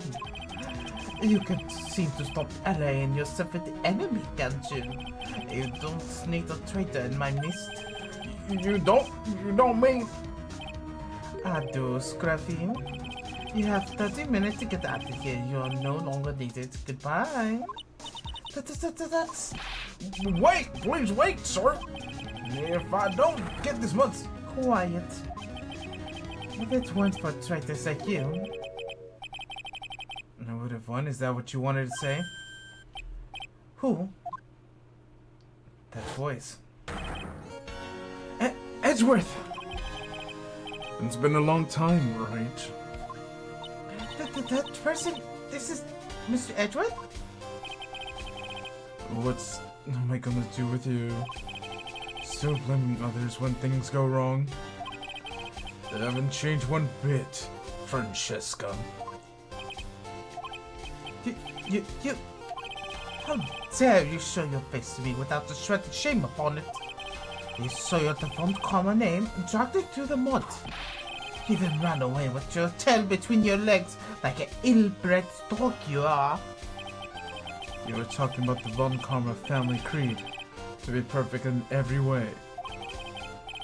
Let's then hear it, Francesco. How are things going?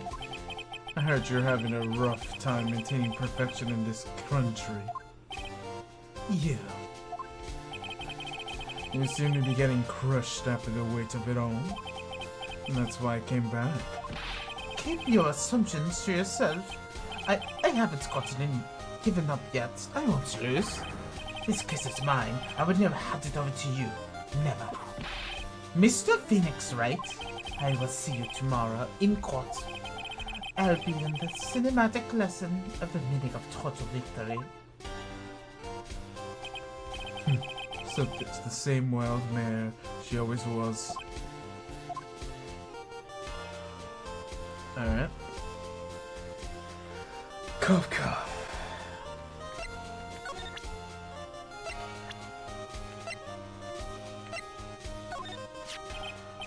This woman is another key to solving this case? Do you really think so? She was Adriana Andrews' mentor a long time ago, when she suddenly called away by a different show and became Juan Cordero's manager. And then a few months later, Celeste Impax died. But her death was ruled as... right? Yes. But there's still one riddle that is yet to be solved. A riddle? Her note. That one's missing. No one can find it. A note? That just vanished, huh? I thought you, the prosecutor Miles Edgeworth, had gone and died. Mr. Nick? I never want to see you again. I think that's fair enough warm welcome for someone you haven't seen in years. Are you gonna run tomorrow's trial? Yeah, you're right. That wild man hasn't given in years, it seems. So, no, I don't think I'll be making an appearance. Your hatred for me is quite unhealthy, not to mention one-sided. But I will say one thing. You can't win on your own at the trial tomorrow. What is that supposed to mean? Have something definitive that you're lacking. And working together is the definition of teamwork. It's the power that finds the truth. The truth? In order to understand the case, you have to understand a certain truth. Well, if you ever find the need for my assistance, it is available to you. I'm not in charge of this case, so I could be a bit more generous with information. Just what is going on in his head? Modest things may have happened. However, Manfred von Kammer is still my mentor, and a perfect win record is proof of von Kammer. 1 year ago, you could not establish guilt in a few cases. Are those losses the reason you suddenly disappeared from the prosecutor's office? Did you leave because you have lost your perfect win record? To think your motivation for prosecuting trials was so selfish. It'd been better for everyone if you'd never come back from the dead, Edgeworth. Damn, bro! I see. Then let me ask you something. Why do you stand in the courtroom? What is your reason? Well, with Francesca, she always says, I will defeat you this time, the instant she sees me. But the courtroom is not a personal battlefield for prosecutors and lawyers. I stand in the courtroom to defend my clients, to save their lives. To save your clients, you say? Those who think only of their own ego-driven goals. Those kind of prosecutors are responsible, reprehensible to me. Even if you're a prodigy, or someone like you, Edgeworth. And it's like there's still a lot to have yet to learn. A lot I have to learn? Well, that's enough for now. The time with news we'll see is coming soon enough. Mrs. Impact's death was almost certainly real. Of that I is no mistake. However, we cannot find her note. That is when the police began to suspect that someone had hidden it. The note? But how do they know Mrs. Impacts had even written such a note? There was no solid evidence, however. We did find traces of ink on her right index finger, which makes the likelihood of a note very high. But who would hide such a thing? The police thinks it was Mr. Juan Correa himself. The victim? He was the one who found her body, which makes him the only person who could chance hide her note. Mr. Correa hid his own manager's note, but why? As long as the note is missing, any speculations beyond this is meaningless. For now, I think you should look this over. This is report part 1 anyways. Part 1? Report has been added to the court record. Alright.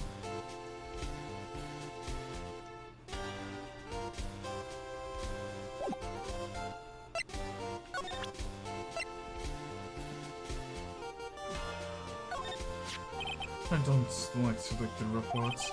I like reports even less. Worst of all, the reports have all multiple parts like this one that have twos. 2 parts? That's why I handed me this first part of the report. Here's the second part.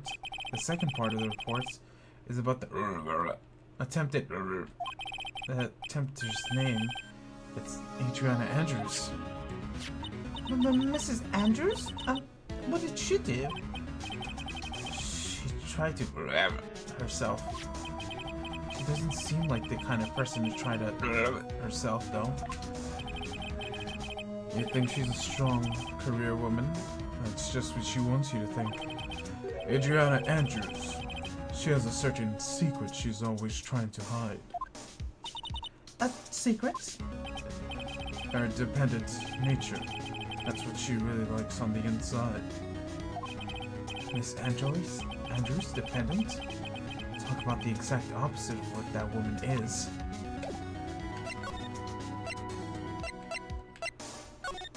What's this about Mrs. Andrews having a dependent nature?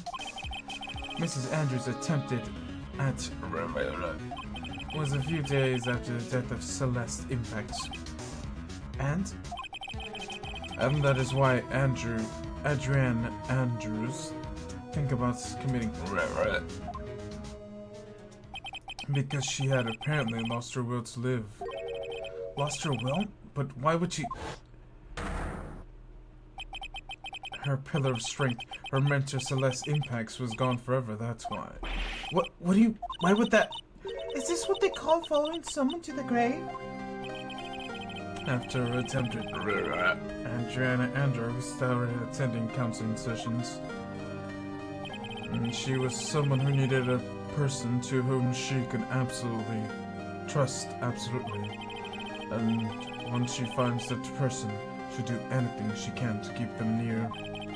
Without such an anchor in her life, she's crippling anxiety staples away her abilities to live. And that's the nature of her dependency on others?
Alright, sorry about that.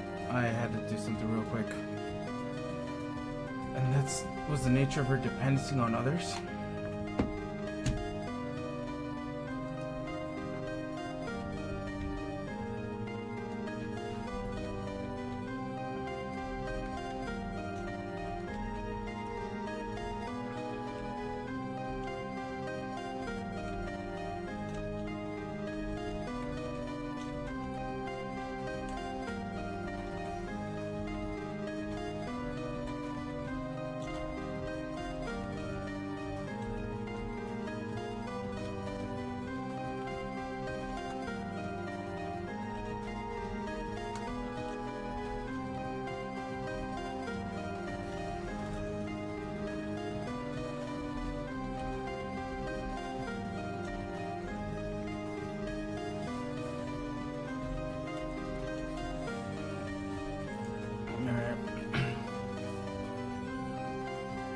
I swear, bro. And alright, turn off the music. Back to the thing. And that was the nature. And that was the nature of her.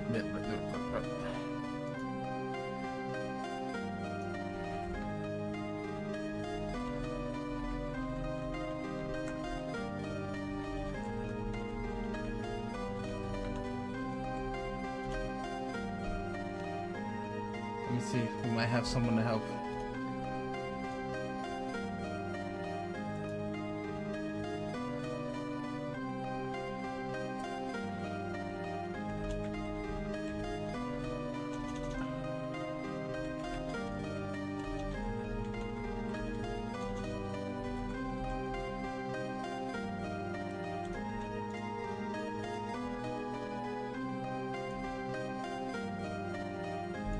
Hey, give me a second, let me put the volume down on the thing, because the game's loud.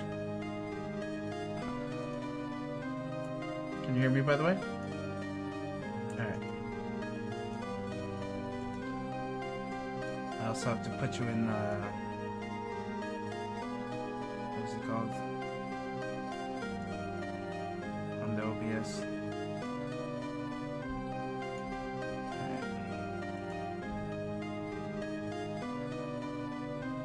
I don't know what you're doing, so I'm just gonna assume you're doing things.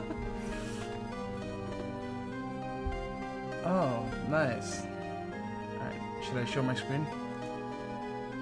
Alright. So I'm just gonna show you my,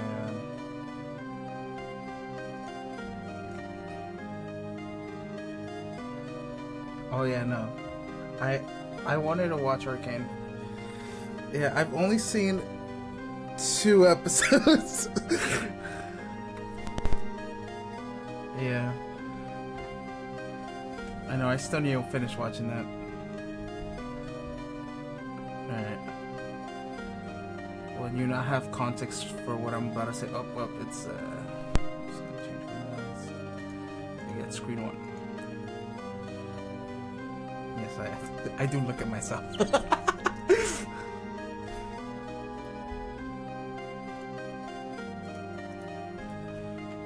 And that is the nature of her dependency on others?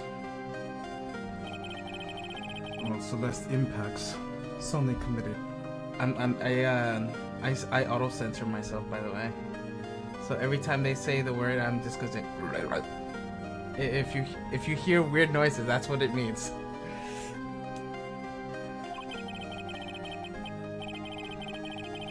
All right. It's it's very dark censoring.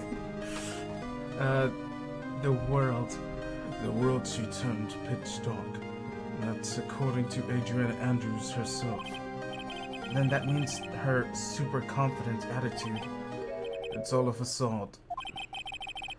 She only copied her mentor's behavior to hold herself together. How terrible. Attempted report added to the court record. Yeah, I shouldn't be laughing about that.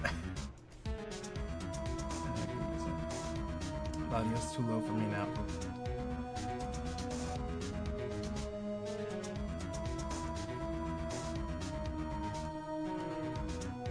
There we go. Really didn't need to do.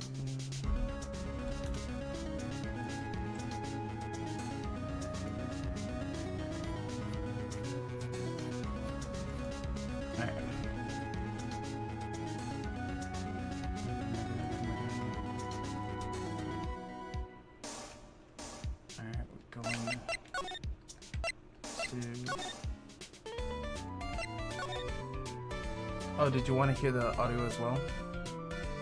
Yes. Yes. That's if I don't. This. You can hear the little music, right? Okay, perfect. Where am I going? Call.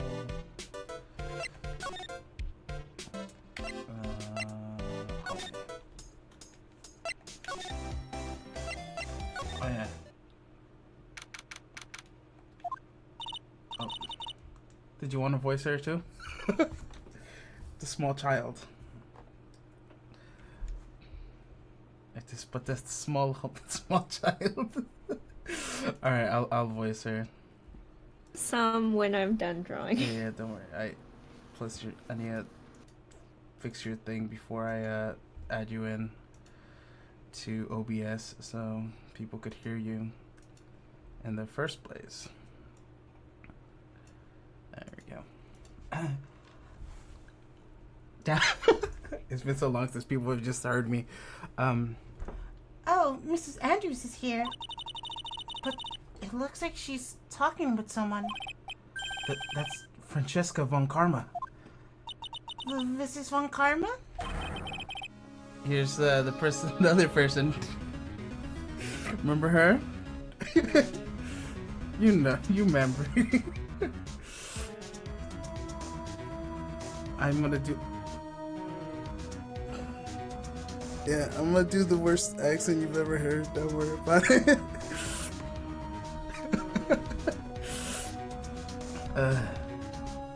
I wish people would hear your oh no's. It'd be perfect.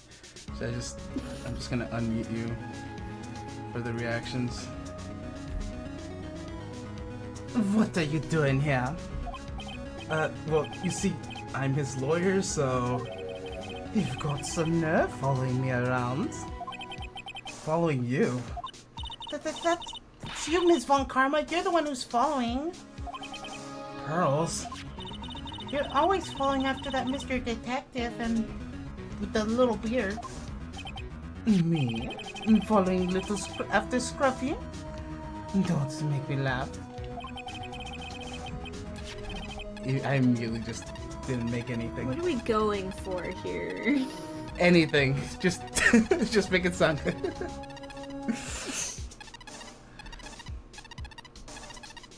Just you do you, Angela. You do you. But your accent's so entertaining. No! Let me show you something I'm not really interesting. reading it right now. Okay. Little girl. Beep beep. What is that? An electromagnetic receiver. I planted a tracking device on that detective. And this, I know that flows every move. Oh my gosh, he is following him. So that noise we heard was this receiver? I feel really sorry for that poor Detective Gumshoe now. Now then, let us stop wasting time. Adriana Andrews? Yes? Think hard about what we just discussed, understood? Oh yeah, she likes to whip people. She has a whip. Of course she has a whip. Yeah. Alright. What were those two talking about? Mrs. Andrews seems a little dazed, doesn't she? Alright, now there's talking. Or not talking, I don't know.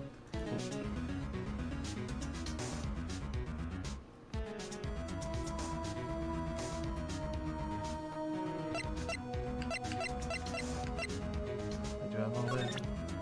Yeah, I have all that evidence.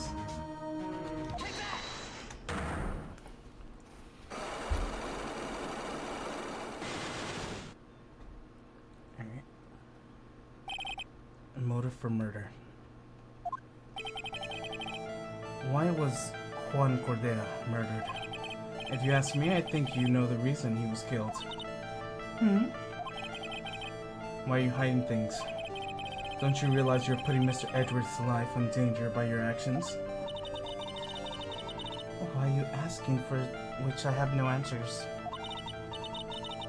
The truth is, I was not that close to Mr. Cordelia. You were not that close? That's right. I've never been good at being intimate with other people. Stares at Angela. Same, girl. Same. Every time she says something, I'll always say, it's you. She's the litter embodiment. Yes. I was gonna say a different word, but my brain does not function at a high capacity.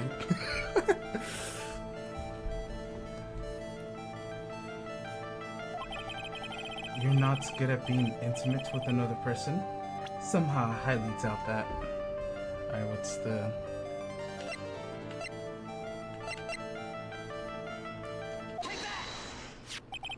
You and Mr. Cordelia had an intimate relationship, did you not? A silly third-rate tabloid article. If I had half a wits about you, you wouldn't believe such rubbish. Well, it seems quite a few people have already bought into this story. As expected of the world filled with crooks and liars. Note to self, stay on our good side. Not the crooks and the liars. Of course, of course.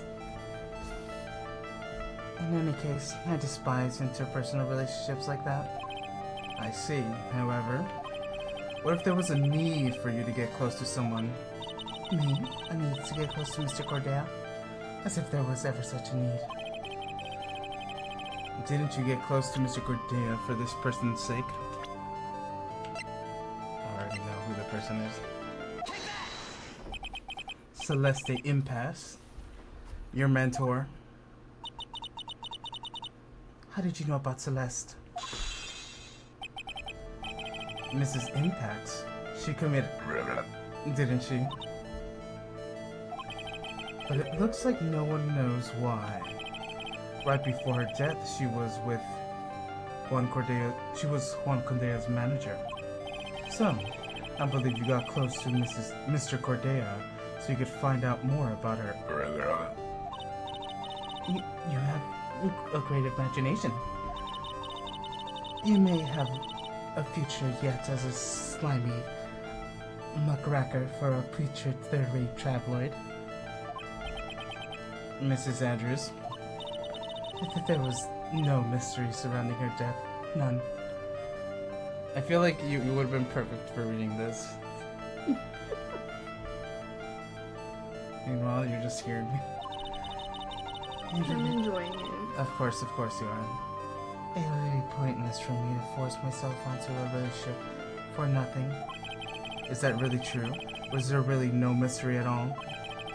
I don't believe you were completely at ease with the way her was resolved. Is it? Mrs. Impasse note was never found, was it? It looks like the police were under the suspicion that someone had hidden it.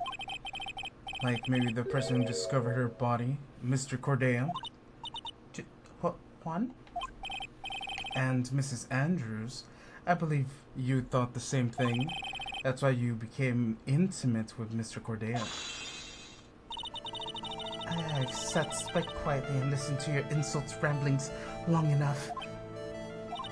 It's true that Celeste was my mentor, however. Allow me to say this again. I had nothing to do with me. I didn't even know that her was never found. I'm a person who doesn't care about what goes on in the lives of others. That's the impression you like to give off, however. I don't think that's who you really are. What? I have some evidence that says otherwise. This is proof that Celeste passed. But has someone very special. Mrs. Andrews, you nearly went through with it too, didn't you? Went through with what? Ending your life? Mrs. Andrews, you look and act like a very strong woman who has it all together, and you don't ask for anyone's help relying only on yourself. Yes, I've been very independent ever since I can remember. However, that's all just a lie, a facade. You always searched out for people on whom you could depend on. That's... You were dependent on Mrs. Impacts, weren't you? Which is why, when she passed away, you lost everything you had. Stop! When Celeste passed away so suddenly like that, I died a death of my own, but no matter how hard I tried, I couldn't stop thinking about what had become of her notes. You must have heard about the police report. The one that said the police suspected Mr. Corday of hiding Mrs. Impact's note. You heard about it and thought to recover it from him by getting close. Am I right? Is that the case then? Everything changes. What do you mean? What topic did we start with this conversation on again? It was why was the victim killed? Exactly. Somehow, Mrs. Andrews, it seems that you have become the one with the reason to want Mr. Corday dead. Me? Mrs. Impacts was everything to you. And she died. And you would do anything to find out why she killed herself. Oh, damn, I actually said it. Demonetized! I instantly got demonetized. Even after committing murder. Murder? I knew she was the murderer. Meanwhile, the prosecutor's in the room right next to her. She's not even stopping me. The prosecutor's like, yeah. It's like, I already won this, don't worry about it. I don't need to pay attention to whoever this idiot is talking about. Alright, motive for murder. It's true. I am a woman who can only live in insecurity. I'm physically small and don't have a lot of self-confidence. I've pushed against all that though. I've tried to live strongly. I never wanted anyone to find out the truth. Miss Andrews. It's one thing. It's the one thing I wanted to take with me to the grave. That was my secret. Mine and mine alone. I'm sorry. You probably think I'm a worthless human being, right? Now don't you? Please, Miss Andrews. All I want to know is the truth.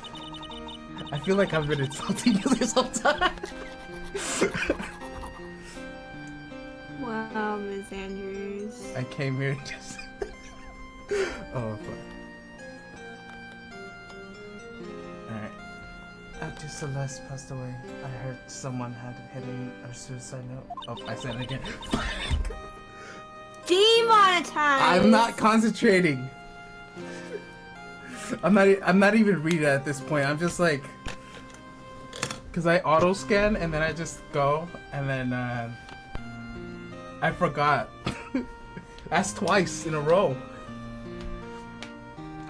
And that was Juan Cordea. Celeste, without her, I became scared. Everyone seemed like they were out to get me. So you're close to Mr. Corday to recover your note, correct? I corrected myself that time. Looks like the tabloid reported the truth after all. Ironic, isn't it?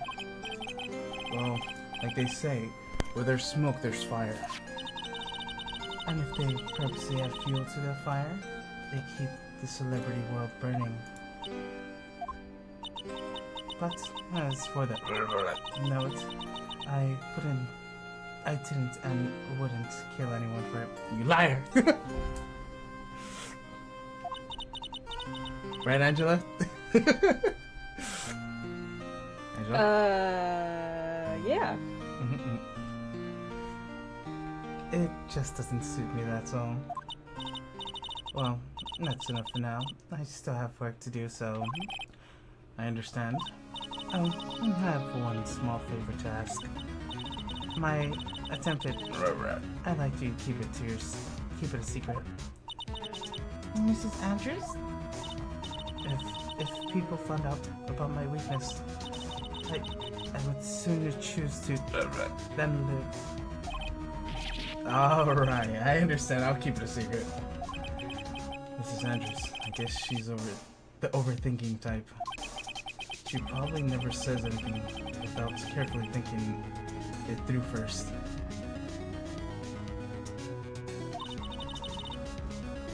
The small pause was me just staring at you. Thank you for your discretion. You know, I'm gonna tell you a small story. Should I mute the... Yeah. Alright, give me a sec. I'll even put it in.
Alright, back to the game. I don't even know what happened so far. What I do know is... not this. I go back. Because I messed up. And I clicked button. Well, I wasn't supposed to. I want to see the logs.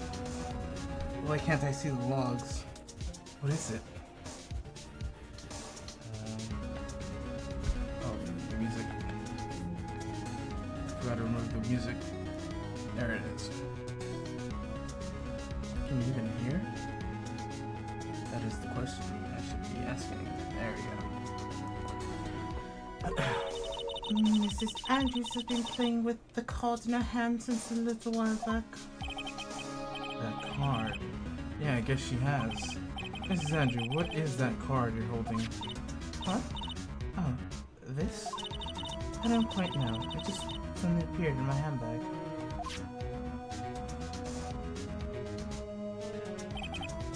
What is it? It looks like a seashell? That's what it looks like, doesn't it? I honestly don't remember owning this card. I wonder where I picked it up from. I'm not remembering something clearly. Sounds like it could be a rare occurrence. Well, I must be off. I leave Mr. Ungard in your capable hands. I feel like she may be the killer. Not gonna lie. I'm gonna mute myself for a second.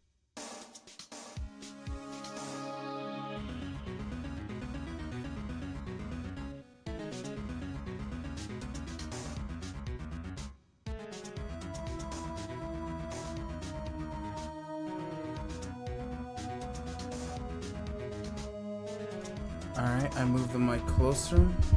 Wait. Let me mute again.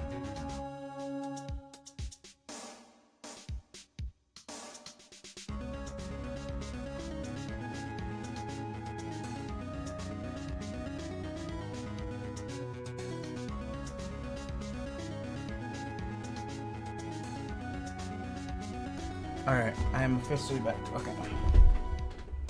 Let me drink some water. What was I doing? I have absolutely no idea. But here we go.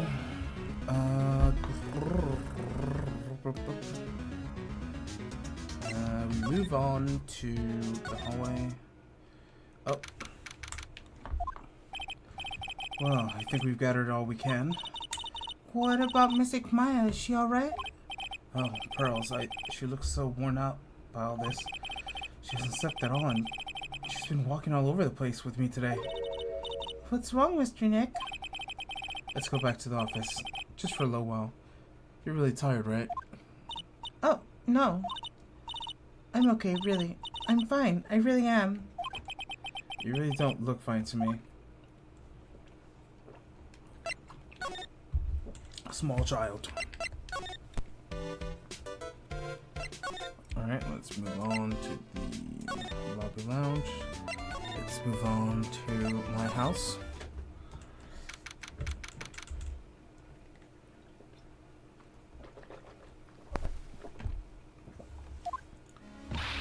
So, what now? Well, we did find one thing out for sure. Mrs. Andrews has a motive. You mean Mrs. Impact's suicide note? That's right. She was also the one to discover the victim's body. Clever. Nick, the transceiver. Hello? Writing co-offices. Mr. Attorney, you're not answering your phone? Maya? Where's Maya? As I promised, I have not gone within a few meters of this whole time. Help. Which is why I suppose she is absolutely famished. What? So I suggest you win a quitter, my friend. At any cost, wouldn't you agree? Wait, Maya, let me hear her. Very well. Ask my... Maya, is that you? Sis.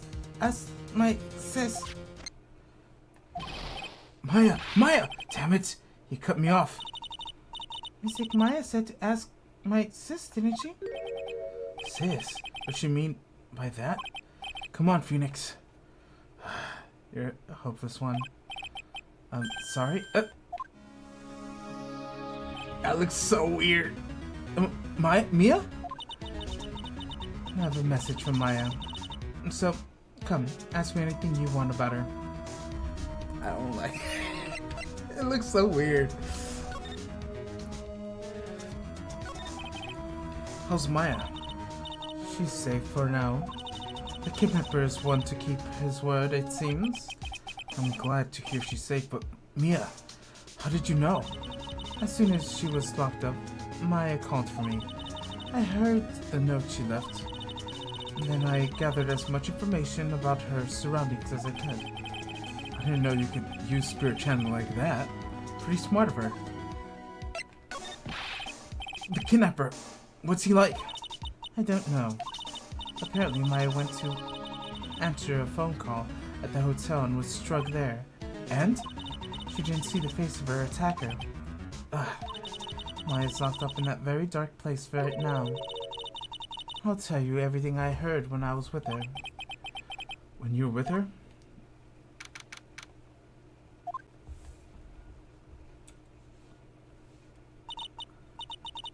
I'm starving. I could really go for some apple pie. I mean, at the time like this, sweets are the only way to go. Stay positive. He promised he wasn't gonna kill me. I'm not gonna die. Sis, I wonder if you're with Nick right now. Okay. Try it. It's locked. Door's lock seems easy enough to open. On TV, the hero always use a plastic card or a stiff piece of cardboard. Then click, they magically open the door. I wonder if there's a card like that around here that I could use. Bruh, it's on the floor. There's all sorts of things piled up here, but it's too dark to see.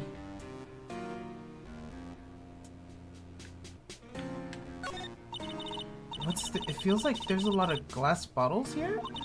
And these are, they feel like barrels.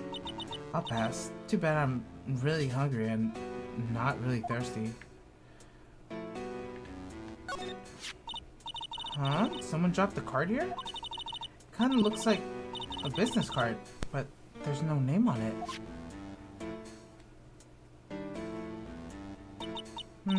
It's a picture of a seashell. I think... What a strange card. Ah, that's it! It's a shell card. If I use this, maybe I can get the door open. This might be a key out of here. I feel like this card might be useful. I'm such a genius.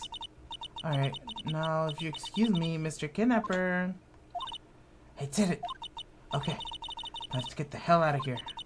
I shouldn't keep Mr. Nick waiting or I'm worried. What the hell?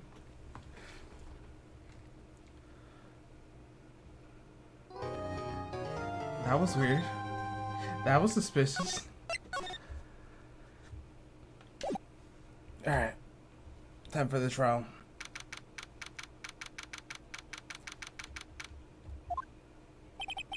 Adriana did it? That's what it looks like. Dude, no way. That woman wouldn't do anything like that. In court today, there will be a mountain of evidence that won't implicate you. A mountain of evidence? I'm certain there's someone out there trying very hard at this point to pin this whole thing on you. Please, Mr. Lawyer, dude. Like I said yesterday, I'm refreshing like a spirit breeze, alright? I can't let any sort of scandal ruin that. I understand. Well, it's almost time. Mia? It must be a complete acquittal today. I know. But I can't focus on Maya's situation right now. Or Pearl's either. No matter what, I have to focus on winning this case by the end of the day. Indeed. Well, let's get going. Uh-oh. There's only one way this would happen. It's him. This is Wright. Good morning, Mr. Attorney. The day of the trial. Maya, she's unharmed, right? Well, When I checked on her earlier this morning, she seemed a bit, how should I say, tired. Don't worry, people don't die that easily. Besides, what you really should be concerning on is winning this trial today. For my sake and as well as yours, you must win today's trial, which is why I sent you a little present this morning. Present? Why in the world would you want to give me? You'll figure out once the trial starts. And even if you don't like my gift, I expect you graciously accept it and win today's contest if you please. Wait. The kidnapper sent me a present. Mr. Lawyer, dude? Who was that? No one. It has nothing to do with you, so forget you heard anything. Dude, did your nose just get longer? He knows, man. He knows. He knows. Dun, dun. He knows.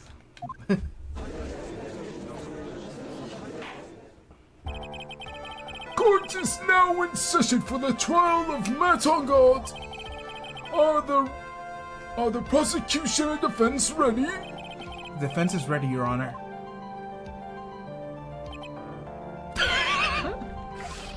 I say, Mr. Wright, what happened to Mrs. Von Karma?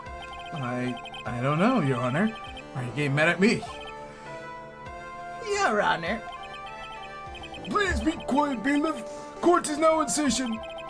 If you must tell me something, please keep it brief. Now then, what is it? Prosecutor Von Karma this morning, Von Karma was shot by an unknown gunman. Oh, fuck. That was the present. Von Karma got shot. What? Shot? Somehow, I think this is the presence that man was talking about. His present? Mrs. Von Karma is the only top prosecutor in the country this morning. Fuck, they forgot about Edgeworth, bro! They forgot about my boy Edgeworth! If she were to disappear, it would be at your advantage. This is totally insane. Mrs. Von Karma, is she alright? I do not have that answer. She's alive in stable condition. That is good.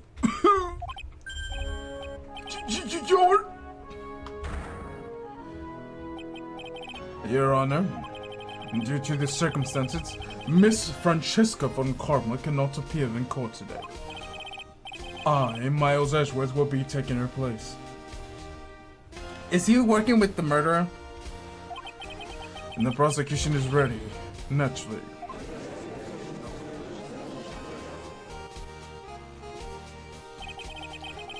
Mrs. Von Karma was shot in her right shoulder and is currently undergoing surgery. Luckily, I have looked over this case and I'm familiar with the current details. And the prosecution seeks to prove the guilt of Mr. Matt Ongold. The courts acknowledge the prosecution! Right. I finally found the answers I was struggling for in my long journey this past year. By the time this case comes to an end, you too will know the answer. Now then, the prosecution would like to call its first witness. And please bring Detective Gunshoe to the witness stand. Witness, your name and occupation. My name's Detective Gumshoe, sir. I'm a detective down at the precinct, for now. For now? And after this trial's over, I'm supposed to turn my badge, sir. Detective Gumshoe? And the prosecution has no need for a depressed witness. Lift your head up and face forward like a proud officer, Detective Dick Gumshoe. Yes, sir! Now let's have your testimony. If you explore the various facets of this case, we must start with that. Get ready, Phoenix. This is gonna be a very tough fight. Yeah, I would have had to be with Edgeworth as my opponent. The answer he was struggling for. Interesting. Oh, show me this answer you finally found, Edgeworth. Bare facts of the case. This murder happened the Hero of Heroes Award ceremony, sir. Did I just get a notification? No. That's weird. The victim, Juan Cordero, was found dead in his hotel room. After looking at the cause of death, we believe he was definitely murdered, sir. At first we thought there was something suspicious about the empty guitar case. However, we later found out that the guitar case had nothing to do with the murder. As far as you know, the guitar case has nothing to do with the murder. After the awards ceremony ended, the victim was alone in his room. Yes, sir. Both the victim and the defendant went alone in their room, sir. I see, Mr. Wright. You may begin your cross-examination.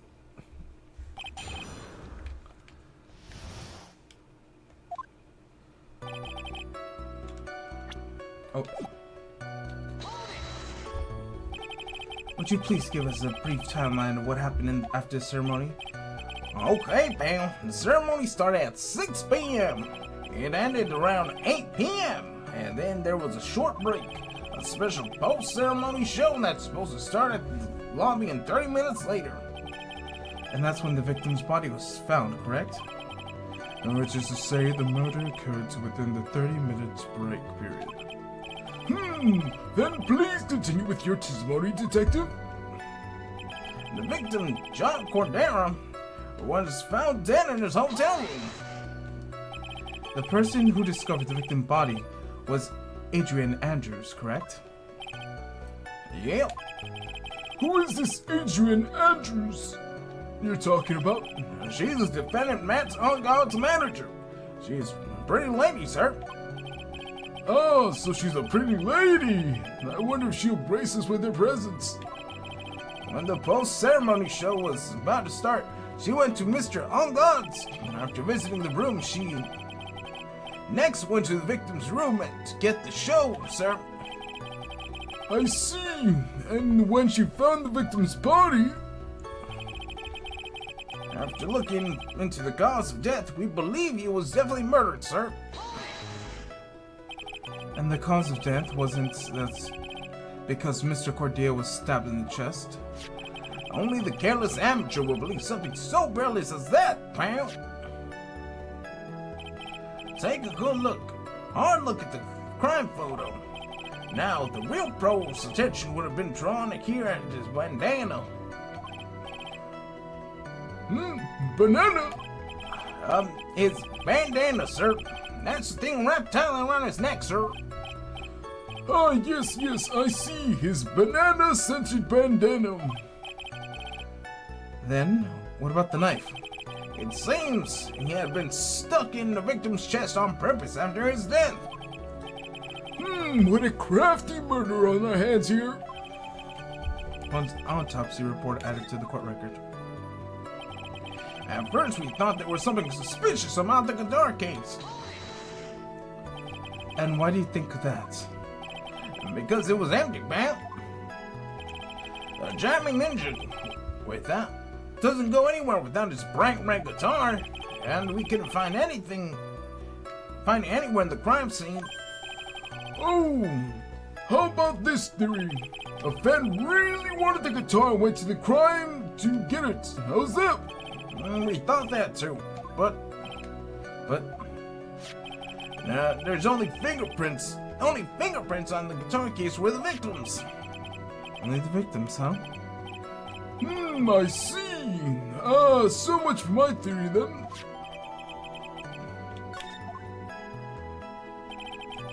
However, we later found out the guitar case had nothing to do with the murder. What convinced you that it had nothing to do with the case?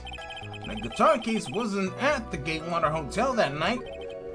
Well, where was it? The bright red guitar was eventually found at the TV studio. The victim, Juan Cordero, had apparently only taken the case with him, sir. So you mean he forgot to put the guitar inside the case? Yes, sir. Even when he was on stage in the ceremony, he didn't have his guitar. So the guitar case was empty even before he got to the hotel. Yep, that's right. So, it really had nothing to do with the case after all. I believe that is enough. What if something was in the guitar case that wasn't supposed to be in the guitar case and was taken out of the guitar case? And first, the victim was choked to death with his bandana.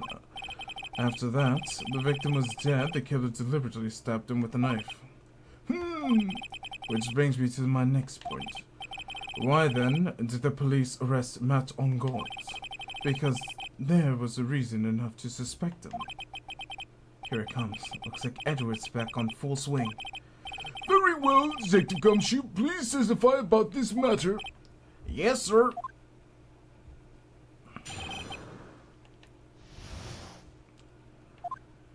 Man on guard and Juan Cornell were huge rivals within each other. They were thought the other guy was in their way. That's motive enough in my book. That's for evidence there's a Jammy Ninja's button. It was ripped off the ninja's costume and found in Mr. Onguard's Hakakama. The defendant's fingerprints were also found over the knife. The defendant brought the knife for the crime, which makes it premeditated murder. So the defendant's fingerprints were on the knife used in the stabbing. It was sort of sticky in the handles, so the fingerprints came out pretty clear, sir. And here's this button. It was from the defendant's clothes, was it? Is the button also covered in blood? Yes, and we know that the blood is from the victim's blood, sir. Why did I give him like the old timey like news radio people, you know? Yeah, see. What? Jam Ninja's button added to that. All of the points very clear to defendant, doesn't it? Yes, it most certainly does, Your Honor. Ready to give in, yes, right? I'll find a hole in your argument somehow. You can press hard as you want. And just hurry up with your usual pointless questions.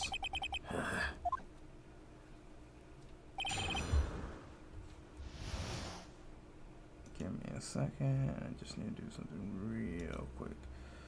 I just need to see. Oh, I'm good. I'm perfectly good. Boop, boop, boop, boop, boop, boop.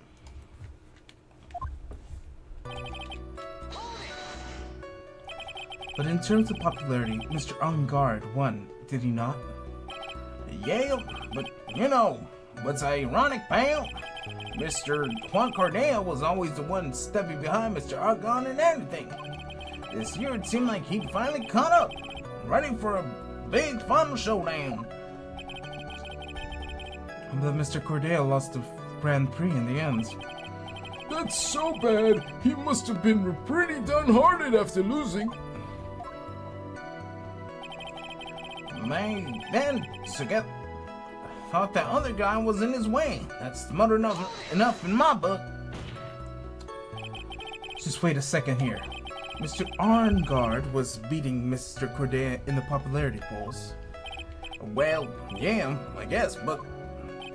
Which means that in the defendant's eye, the victim was not a rival at all. Which means he had no motive to kill at all. Yes, I quite agree. Well, Detective? It's not, well... I guess if you put it that way, then yeah, the defendant had no motive. Detective, I'm beginning to see why you were fired. Damn, bro! You didn't have to do it like that! No, not on you too, sir. Mr. Edward, sir, that's... I look forward to your pension negotiations. No! Damn, they really did my man dirty like that. No, Detective. Let's continue with the testimony.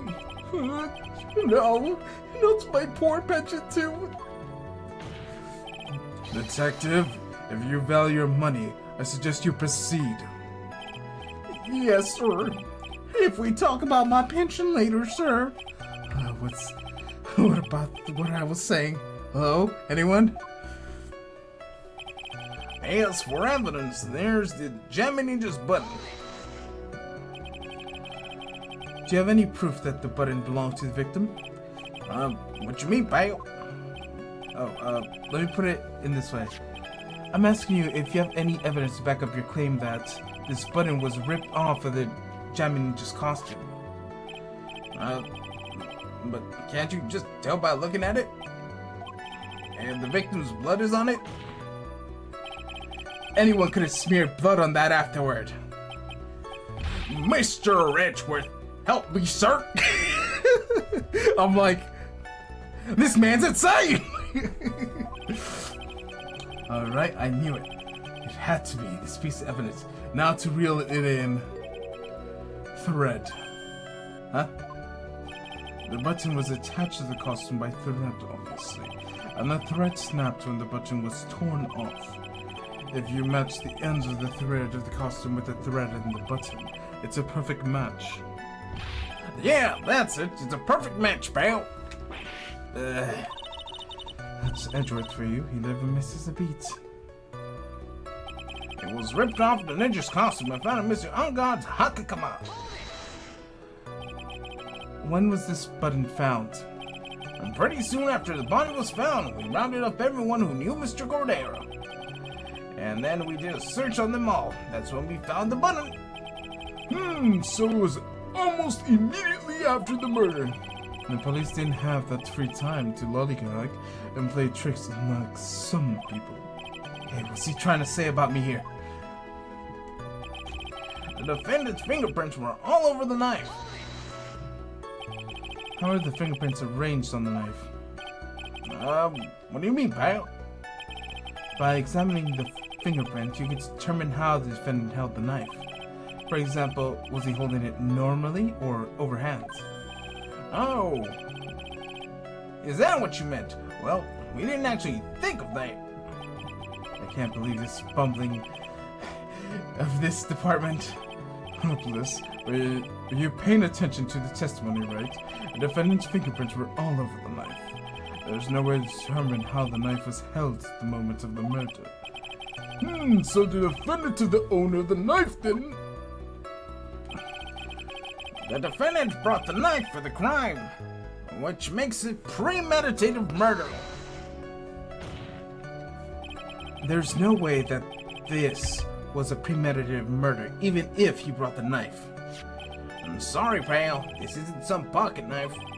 It doesn't fold, so it's not great for walking around with either. Well, this is not good. If the prosecutor can prove it was premeditated murder, we're done for. Phoenix? Yes?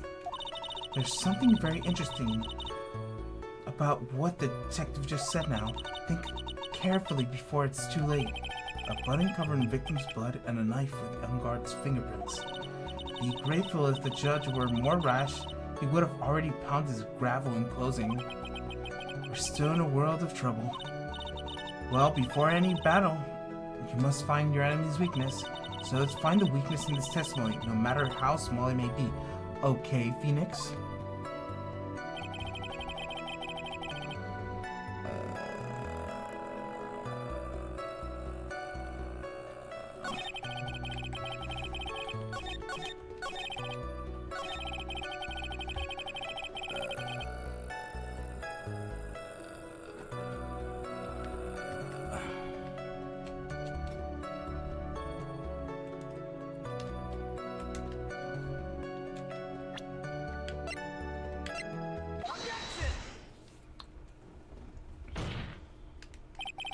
Wait a second.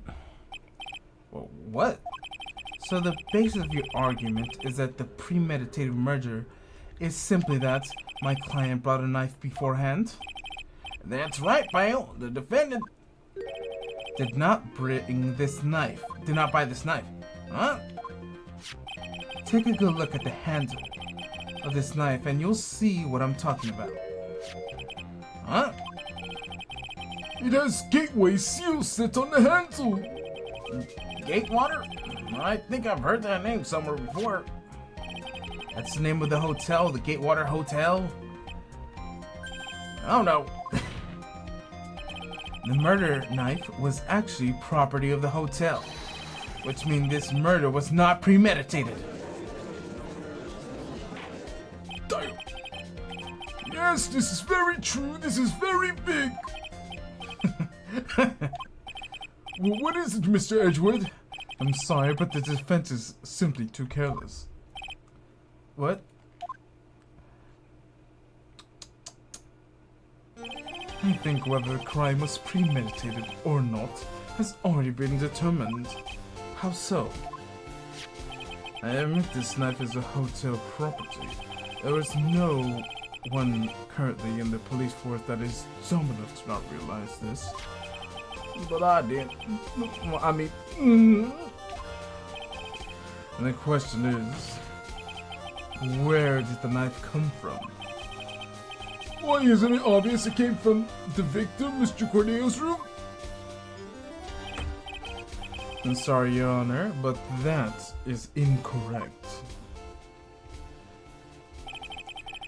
The victim ate a last meal before he was murdered. With him being the case, I would like to draw the court's attention to what is on the top of the table.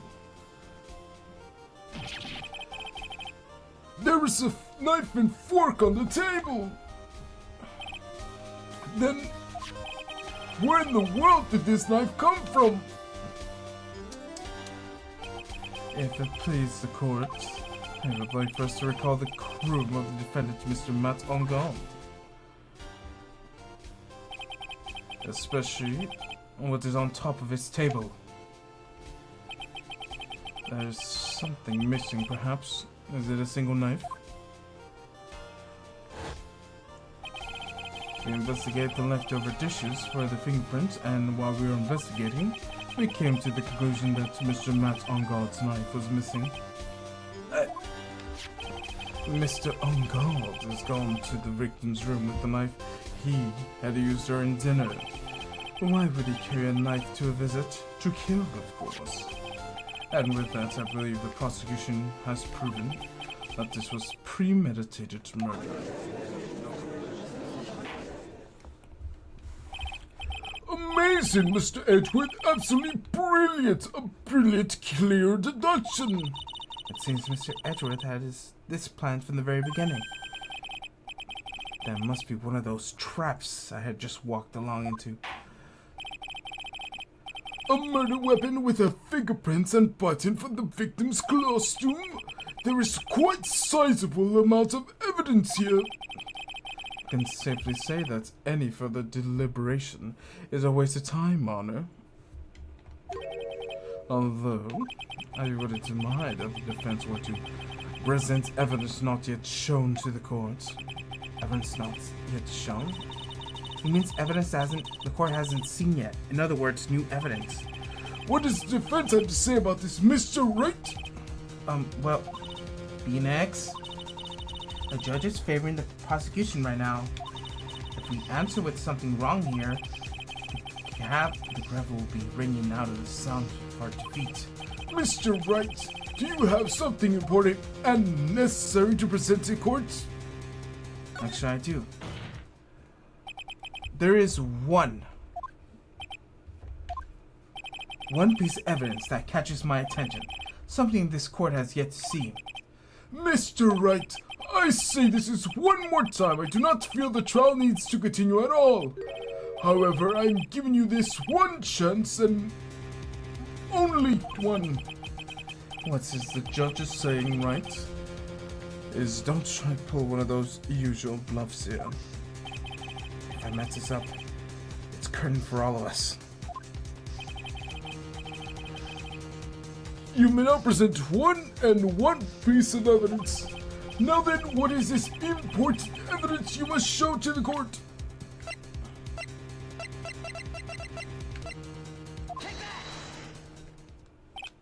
This is a wine glass, is it not?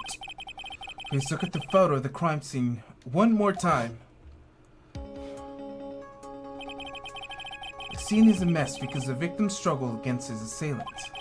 The vase was broken.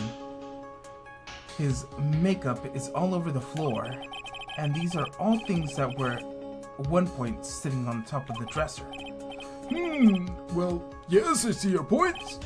However, this glass is sitting on top of the dresser is mysteriously untouched. The only thing that had not fallen over along with everything else in this wine glass. This piece of evidence is more than strange enough to warrant further consideration.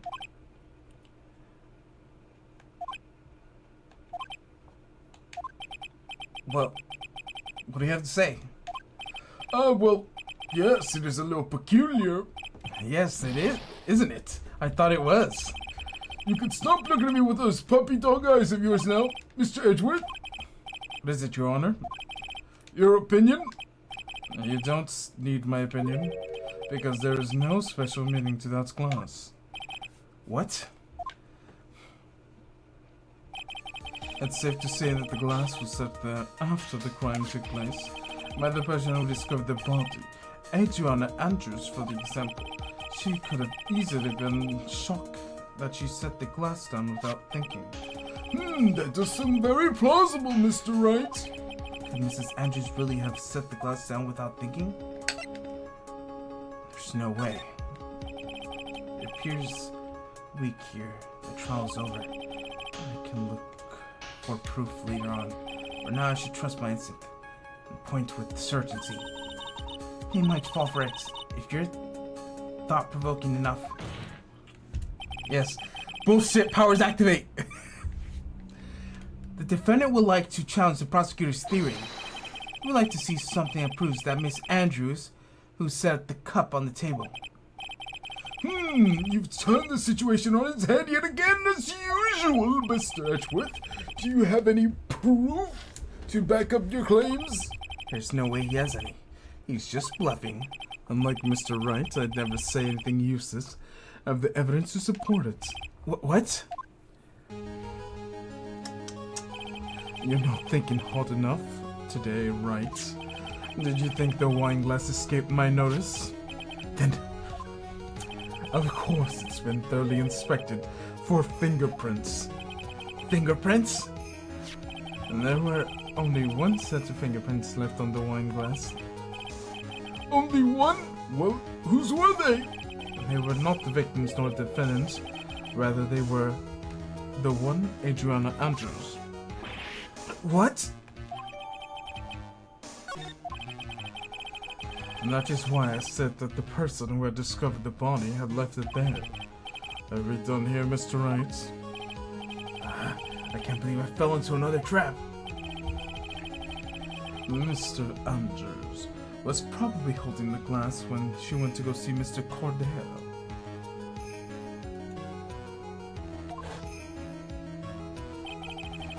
But upon seeing his dead body, she was stunned and set the glass down on the dresser. What you just said makes a lot of sense. Tisk, tisk, tisk. Now you see, Mr. Wright, you can't change a part of my scenario as it explains everything all too well. Ah, yes. Grr.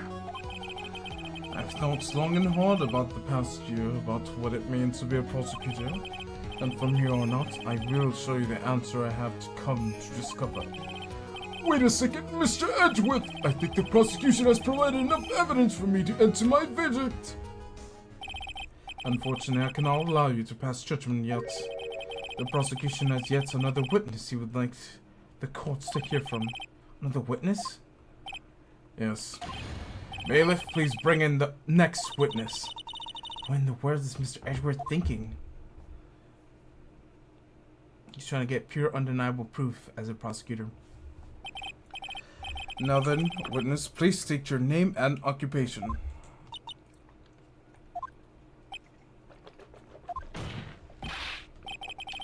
Witness, your name and record. Gotcha! I wonder what happened to the calm composure he had earlier. Oh, Edgy boy, it's been, what, a year since we last met, hasn't it? You should be more happy to see me. I saw the report with our testimony, but who knew that under that helmet was the Wicked Witch of the witness stand? I tell you, this time I know what I'm supposed to do. So today I'm gonna tell you everything and everything. Anything and anything. Even things I don't have to do. That's a terrible crime. Mrs. Witness, what terrible crime is this court needs to know? Oof! Shush!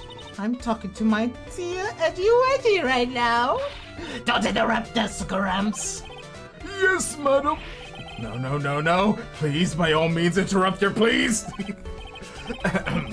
Anyways, witness, your testimony, please. It is true they say that youth are hothead nowadays. Not that I mind at all, Eddie. Now then, what should I start with? The witness was the security details at the hotel on the night of the murder. Is that correct, Mrs. Oldbag? It was a great job being able to see my dear Juan. I was almost too much for my thought to handle. You mean you were a fan of the victim? Look, everyone's crazy over that on guard saying he's cute in a refreshing way or something. But it's not me. I couldn't say anything so silly. After all, I have no interest in a little child like him. I'm only interested in the real man, Juan Condea. But those two were the same age. Anyways, I was just saying, it was facing the front of this room that night. Very well. Please tell the court what you witnessed the night of the murder. Leave it to me, Edgy Poo.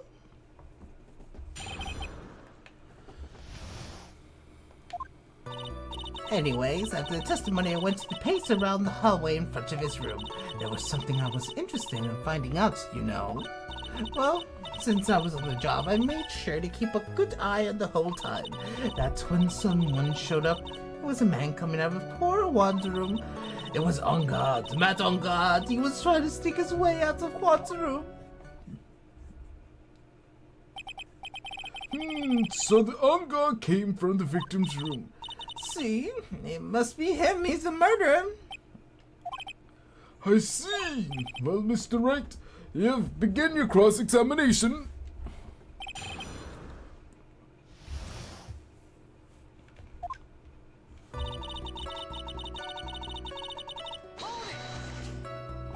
Mrs. Oldbag, what was your post on that night? The lobby, I was supposed to help setting stage for the traveling show. But I refused to help. I'll have to know. It was for that sleet-headed samurai show. I even took a few of the nails. It was a good thing she didn't go on. Besides, the manager with the glasses seemed to be working hard at it without me. So I thought I'd take a break and spread my wings a little. And that's when you went to hang around the victim's door. There was something I was interested in finding out, you know. Something you were interested in? And what was that? It's not some little thing I can just go around telling everyone, you know. It's top secret between me and Juan. And Edgy Poo, of course. Mr. Edgewick, what is this thing she was interested in? I have no idea. I despise gossip, Your Honor. Gossip? But should I prove relevant, we can always have it append to her testimony later. It looks like we shouldn't force it right now. And did the witness stay in the vicinity of the victim's room the entire time? Well, since I was on job, I had to make sure to keep a good eye on the whole time. Oh, then would you please tell us the number of people who went in and out of Mr. Cordea's room? I have no idea. I wasn't born so I could count things those who couldn't pay attention in class. That's why since I turned 20, I quit took a track of how old I really am. Yes, well, that would explain your age, as not included in the report. In any case, the witness then saw someone, correct? That's what I saw. He showed up, the man coming out of poor Juan's room. Who in the world was that? I'm not allowed to say. So the informant was to be carefully guarded from the Master Sole, the man that came out of Juan's room? He was... Yes, he was. I'm too scared. I can't say his name out loud. But I wouldn't give to have Francisco's whip right now. Well, I guess I could tell you since he was such a bad boy anyways. It was on guard, Matt on guard, he was trying to sneak away from out of Juan's room. You said you saw my client. Are you sure about that? Yes, sir. Really? Annoying brats. When I say I saw someone, I saw someone. But I get the sense of deja vu. Maybe to avoid repeating last year, I should delve into this a bit further. The person's clothes. Please tell the court about the man's clothes in more detail. It was a troublesome man, you really are. Really, there was something of... like that matters. But it does. Now, was it... yes, it was that thing. What thing? The culty thing that always wearing the racy jackets. Ah, he was wearing that in the detention center too. It was meant for nothing but seducing women out of their pantaloons. Men. Right. So, Mr. Wright, was this testimony just now important or relevant in any way? It was very important. Of course it was important, Your Honor. Perhaps would you like to point out to the court that the testimony was important? Can't you see, Edgeworth? Your Honor, I request what the witness said, but the jacket to be appended in her testimony. I don't quite see where you're going with this, but alright, witness, please. Oh, well, I don't like to badmouth anyone without reason, but if I must... He was wearing his flashy racing jackets. Honestly, it's all just for show. Are you sure the defendant was wearing a racing jacket? What do you think? I'm not... It's like I've seen him in anything other than the horrible thing. I'm sure he was wearing it. She's so sure of herself. It's to the point of self-absorption. She must not remember things or mistaken here and there, but I don't think she's lying. That's bad for us. Really bad. But that's how a human mind is. It also has this tendency to jump off topic. She strayed out a few interesting side topics this time too, hasn't she? But that's what makes her a sweet old lady, right? That's because you're not the one who has to question her.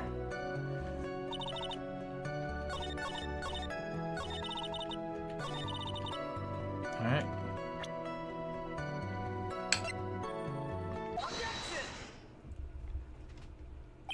Miss Soulbag.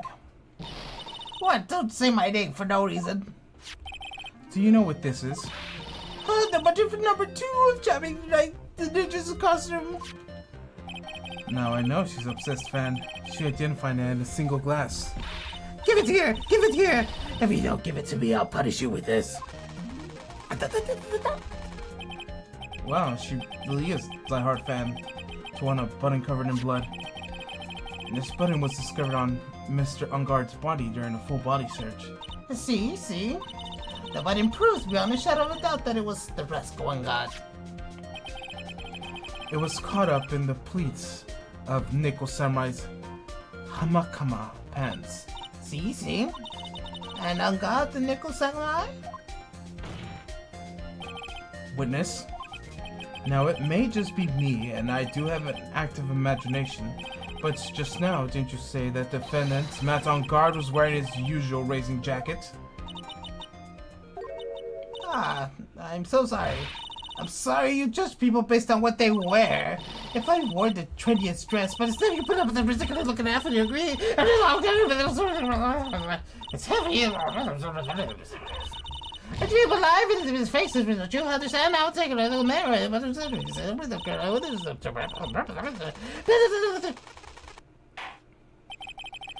Now hold your tongue there for 1 second. So what you saw in actuality was not Mr. Encore, the man, but Mr. Encore, the Nickel Samurai. But when do you think about it, they're really one and the same anyway. Mrs. Oldbag, this is very important we're talking about. Eddie Pooh, what do you think so too? Well, it might be something worth considering. Just say it's important and agree with me for a change. Witness, think carefully and try to remember as such as you can before you testify. Aye, right, if you insist. I should be the one insisting, not you.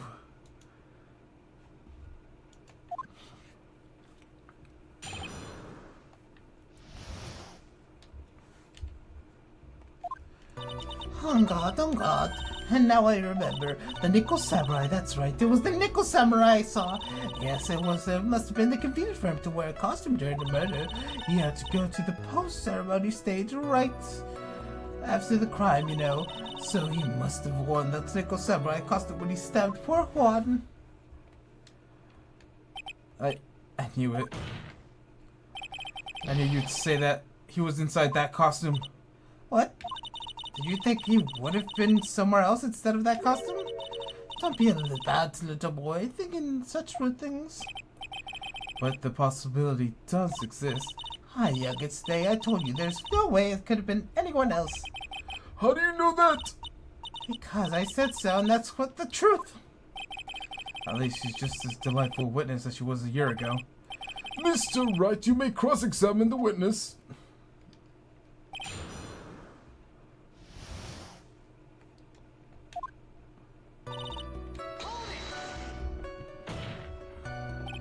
Would you please get on with the testimony?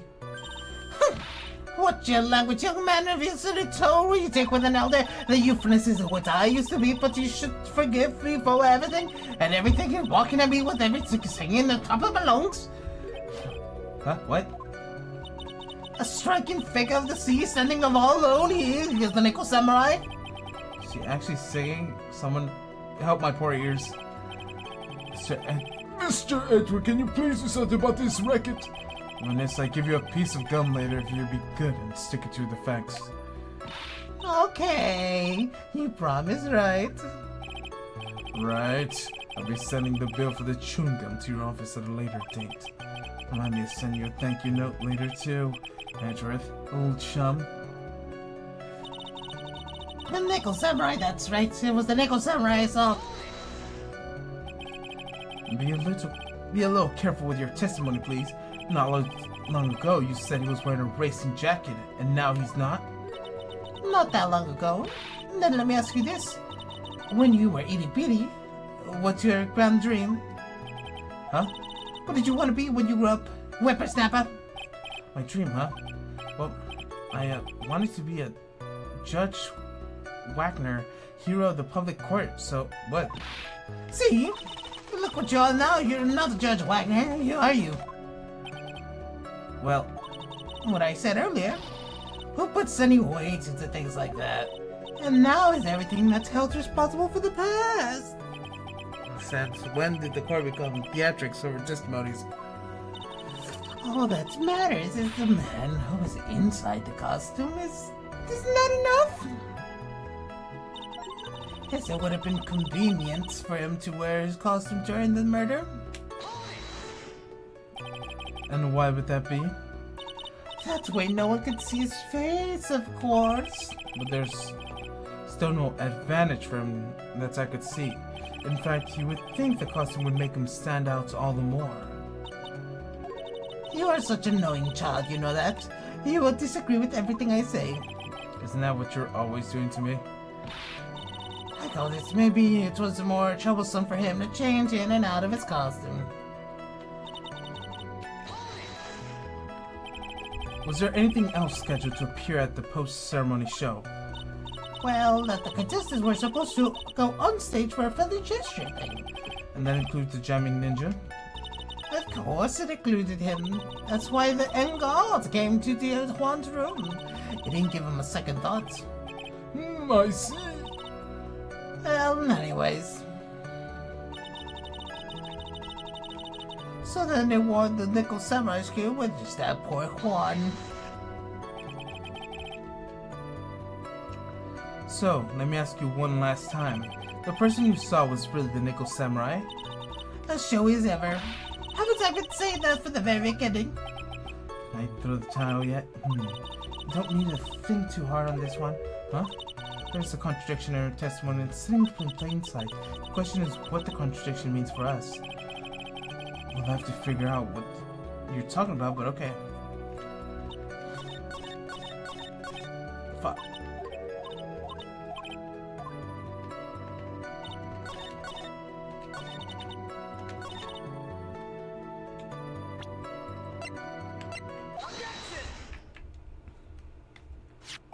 Please take a look at this. Yeah, it's a knife, big deal. And you're trying to scare me with that, so I'll have you know it won't work. No, it's not my intention at all. It's the knife that was used for the murder, correct? Your Honor, do you know why this piece of evidence is important in this case? You don't even have to ask. It's because of the defendant's fingerprints on it. Is that what you're driving at? That's exactly what I'm driving at. What are we driving at? And whose car are we driving? If Mr. Guard was really in the Nickel Samurai's costume at the time of the murder, then it's impossible for his fingerprints to have been left on this knife. Actually, he would have wiped all previous fingerprints on the knife, right? Oh, that's right. The Nickel Samurai wears gloves, doesn't he? He probably took his gloves off before he began the stabbing. And why would he do something like that? To leave its print on the murder weapon? There's no way he would do something like that. They're gonna say he's too stupid to understand. However, there's one possibility. Then let me hear your possibility. They're very simple. The defendant went to the victim's room while the costume was at the Nickel Samurai. At the time, the defendant held no intent to murder. He was probably just going to relax and talk about the victim, about the stage show, which is why he took the gloves off. But the murder still did take place. It's very well known that there are bad blood between the defendant and the victim. Yes, I've heard that before. Well, Mr. Wright, what do you have to say about Mr. Edgeworth's theory? So, let me get this straight. Edgeworth's theory goes like this. When the defendant went to the victim's room, he had no intention of killing him. Now, to this point, there's any problems with this theory?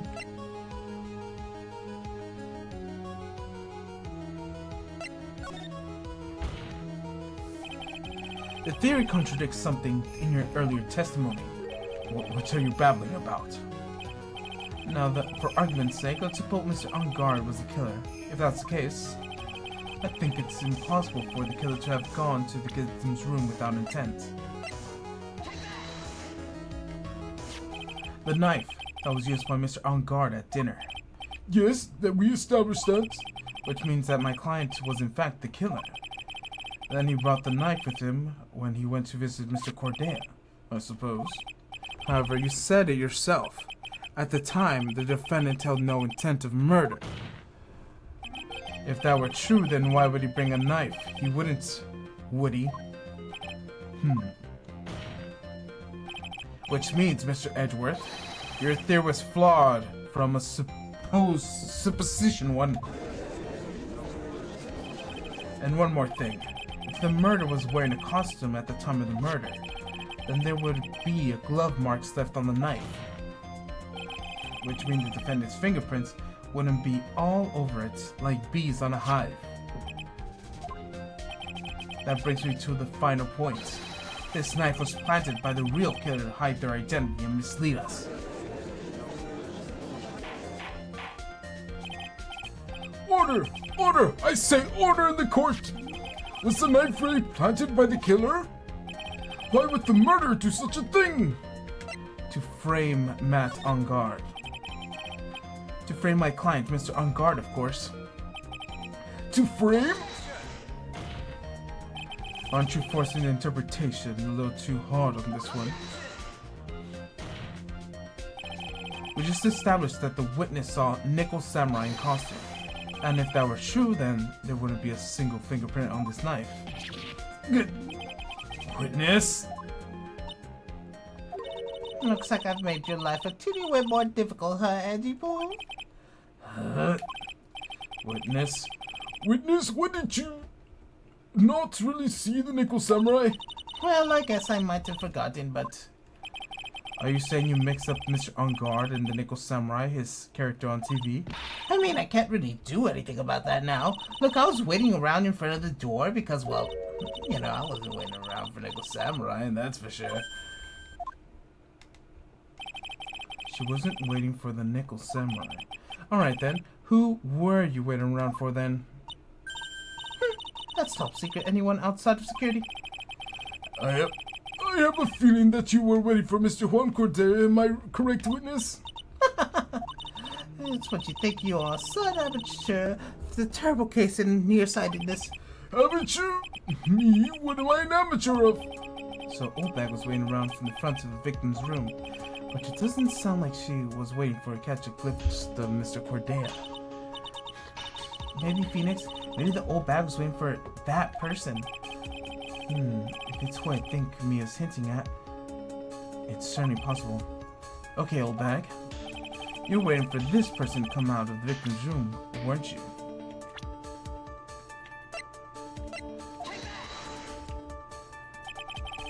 Who is this person? This is Andrew Ian Andrews, Mr. Ungard's manager. But why would the defendant's manager be in the victim's room? It seems that this is the latest rumor in circulation, Your Honor. So this is... Oh, well... I see. It just seems to be really interested in the article, if it can be called such a thing. Then this manager with the initials AA, are you saying it's... Adriana Andrews? And without a doubt, the witness thought so as well. Looks like you found me out. Well, that's fine. I can just throw away the whole sworn to confidentiality stuff then. Witness, what the world are you? Watch out, Phoenix. We got a bad feeling about this. This is a very bad feeling. I've got some information about a very secret information about a certain source. That's why I was doing my very own investigating. That's secret, of course. But what for? Oh, just for myself. Personal reasons and that. Well, Mr. Edgewood, how can you proceed from here? I don't really want to do this, however, I cannot simply let this point slide. I see. Very well, then, witness, please specify your secret information. Get ready. I'm gonna take wind out of your young'uns. I'm sure we're really capable of handling really. It's not really 10 years old.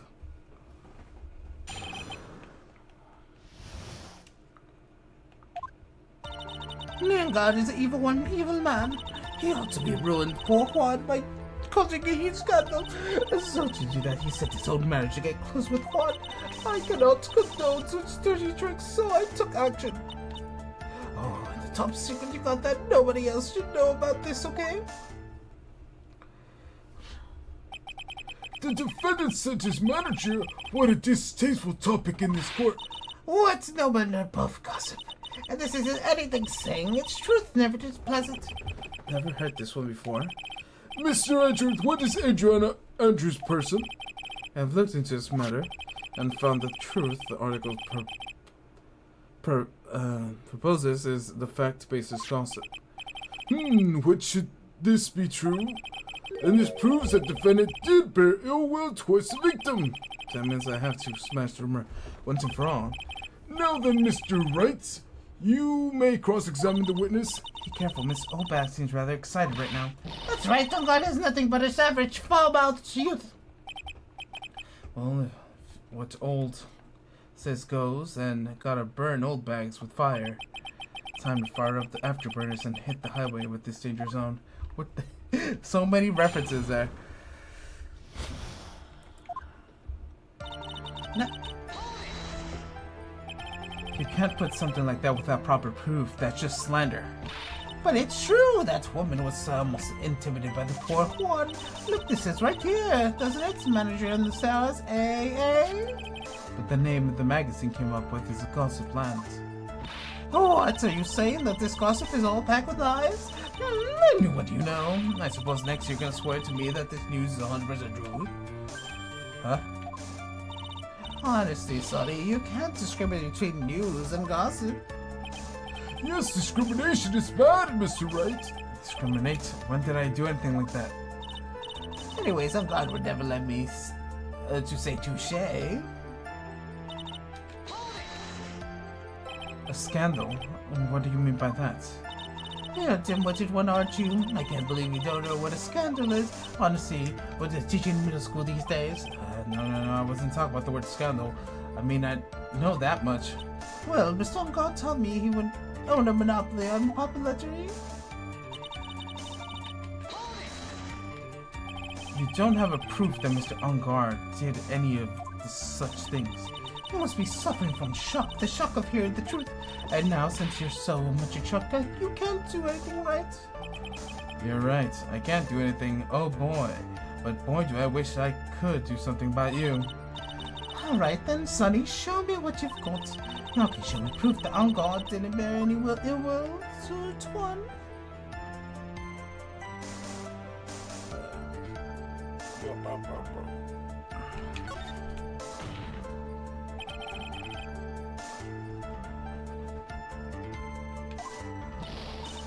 There's a man who wishes that words more than Waste yourself the time. Here's the proof.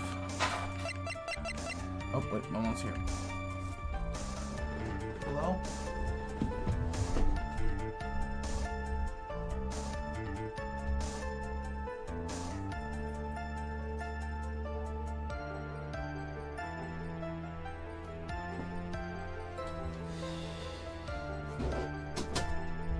Alright, I'm back.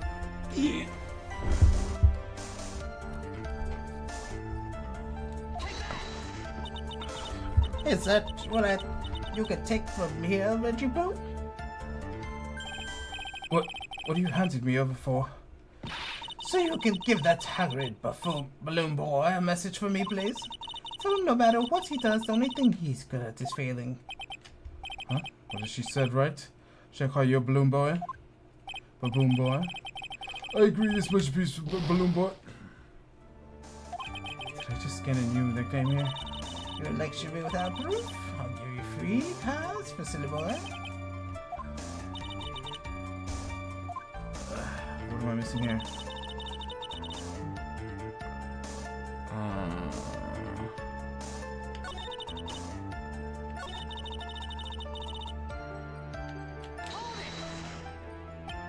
So what do you mean by I took action? I already told you I was lying in there late for the crime scene when the cyber woman came to Hoan's room. I was capture her and teach her a good lesson, something young and sweet. You're gonna teach her a good lesson. I was gonna make her eat those damning beams of my ray gun like this. No, stop! And it was too bad that the woman didn't come through my door that night.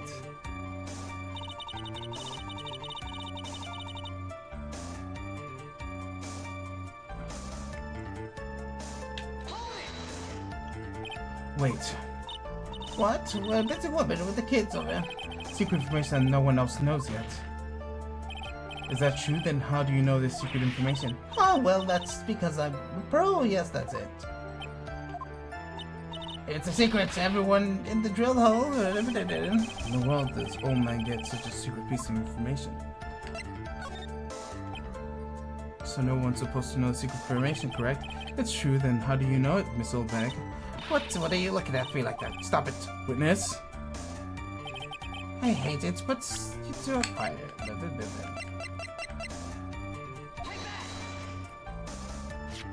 This investigative photographer, a lot to heart. Oh yes, I remember that mischievous girl. She reported that she had lost her camera note. Lost a certain note she had written to herself. She reported such a thing?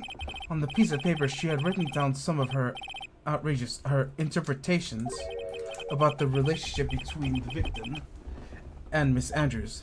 What? Outrageous ideas, you say? No, I said impressions.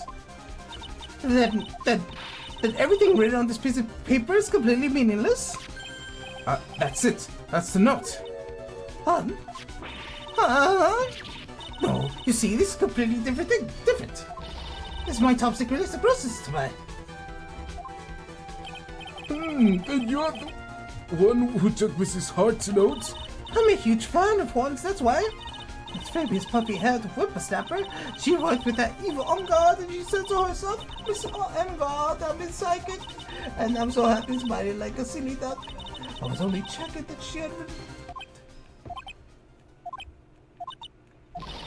Edgy Pooh, you believe me, don't you? I was only trying to help like an angel I am. Only piece of paper I've taken anything else before. You really should come with a supply of cheese to match your vintage wine. Well, this is the only piece of paper. I suppose we can overlook it this time. She looks like she's really sorry. Should I forgive her? No. No.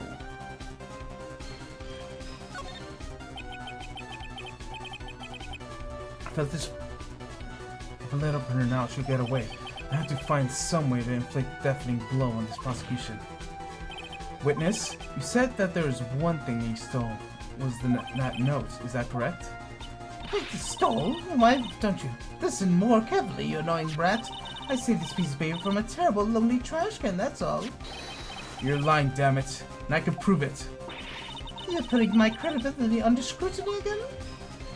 Miss Oldbag, I don't believe that's a note. that note was the only thing you stole. And put in the camera again. Mrs. Oldbag, that note was with the camera inside the case, wasn't it? A camera? Yesterday, Lotta Hart was raising a huge stink over her camera. She kept saying something like, "My sweet, 1,600 camera disappeared on me." What? Witness? What is it, Gramps? You have the notes, then it is only logical they have the camera too. Looks like you found me out again, Sonny. This is the camera you're looking for. That's... What? Even though I look like this, I'm still a person, you know. I still eat meals, you know. I fall in love and borrow things for people. I think the definition of borrow is a little off. I saw the woman's business card, and when I noticed it said Slime Bag Celebrity Photo Extraordinaire, well, when I saw that I had to know what sort of pictures he had taken. I'm a professional security guard. It's my business to know things. Bailiff! Check the camera's photos, hurry! We must examine them at once! Alright. Well, Mr. Edgeth, what do we have? There's only one photo that seems to be relevant to the case. Please present to the court.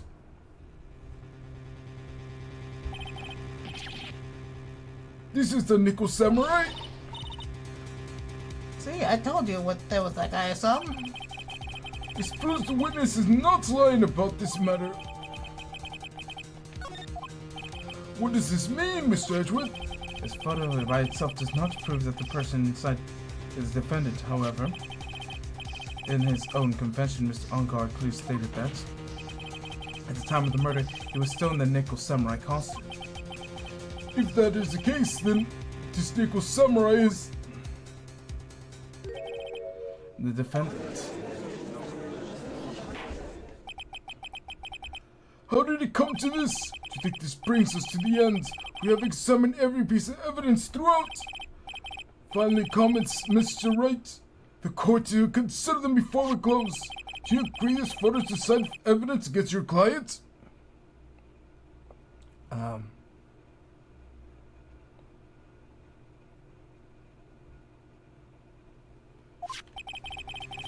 This photo is decisive, then we're done for.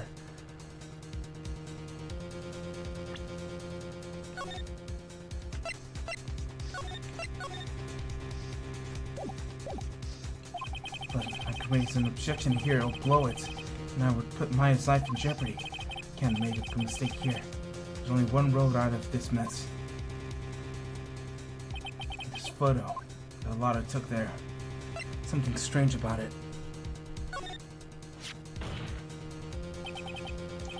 There's something strange with this photo. I knew it was coming, right? Your thoughts, Mr. Edgeworth?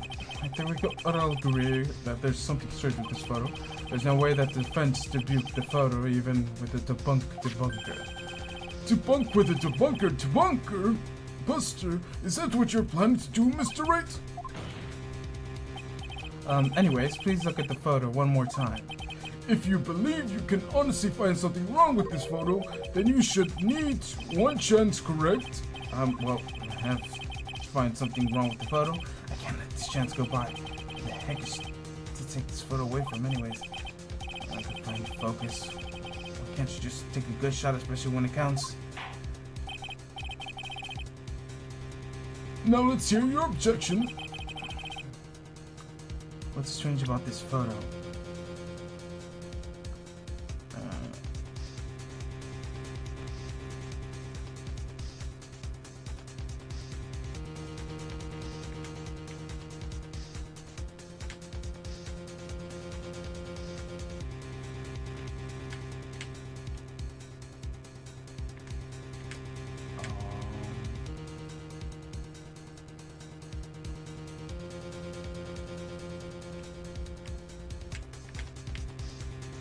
What's wrong with this photo?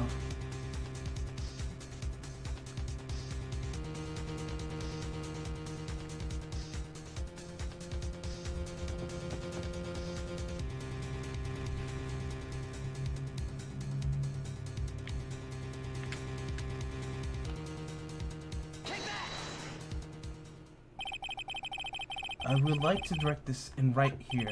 What are you pointing at, his ankles? If you could see this person's ankles, there would be one thing, however, you can't. And what does it mean?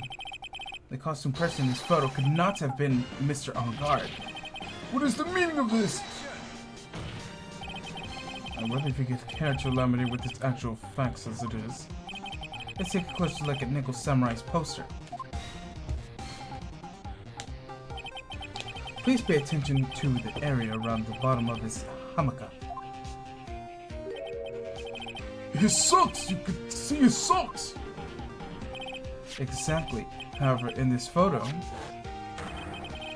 Nickel Samurai is clearly holding his hamaka up just to walk. And there is only one explanation for this. The person inside the costume is clearly much shorter than the defendant. Alright, I think I've turned things around myself this time. That's curious. Huh? What is it? Edgeworth is unusually calm today. That's true. He's just letting the trial run itself as he's only along for the ride. Along for the ride? What do you mean by that? I can only guess that perhaps he doesn't feel under attack at all. He doesn't feel under attack? Then I haven't damaged his case at all. Mr. Edric, when does this leave us?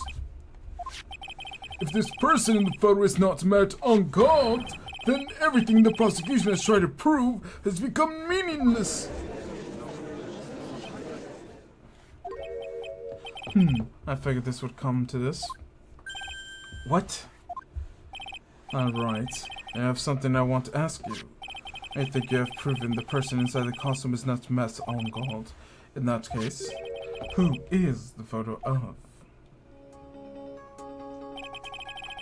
Who's the person wearing the Nickel Samurai costume? Don't stress out over this, Phoenix. It's very simple. You just have to be focused on Mr. Edward's attitude, don't you think? Yeah, why is he so calm? Mr. Wright, let's hear your thoughts. Who is the person in this photograph? I still think it's her. Adriana Andrews? If you want to know who that Nickel Samurai is, none other than this woman. And why would you say it must be Adriana Andrews? What is in the world points to her. For starters, she's short, and she can freely move in and out of Mr. Ungard's room. Finally, she had dinner with Mr. Ungard that night. And how does that add up? That means she makes it very easy for her to get a certain item. A certain knife with Mr. Ungard's fingerprints all over it. The knife was used as a murder weapon? Why don't you just say what it you want, right? I have to do this now. This is my last chance to turn things around. Defense moves to indict Mrs. Adriana Andrews to the murder of Juan Cordea. This is Mrs. Andrews who tried to frame the defendant for the crime.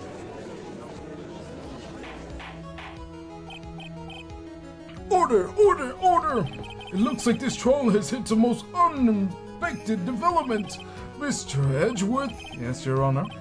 This court is issuing a subpoena of Mrs. Andrews. The verdict cannot be passed without her first hearing her testimony. Alright, this is it. It's kind of bad for us. Huh? What do you mean? If Adriana Andrews is summoned to court as a witness, that means the trial will go on for another day. One more day. Ah! If I don't get a verdict today, then Maya. Now then, we shall set Miss Andrews' testimony for tomorrow. What am I supposed to do? The judge is about to adjourn the court. Now then, Please, Your Honor, please continue the trial. You may pass verdict today. I cannot do that. We cannot hear Miss Andrews. I abhor wasting such valuable time. Edgeworth? Your Honor, I request you to please continue with today's trial.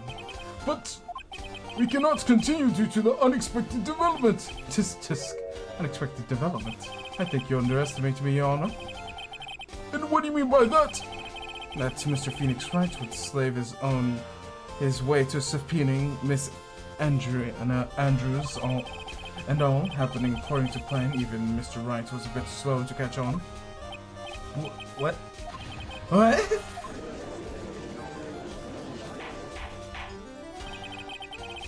What is the meaning of this statement, Mr. Edgeworth?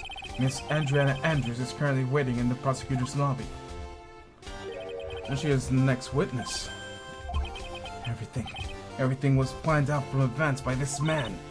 Somehow I knew this was no way Edgeworth would overlook Miss Andrews. Looks like this battle is far from over. Exactly. Very well.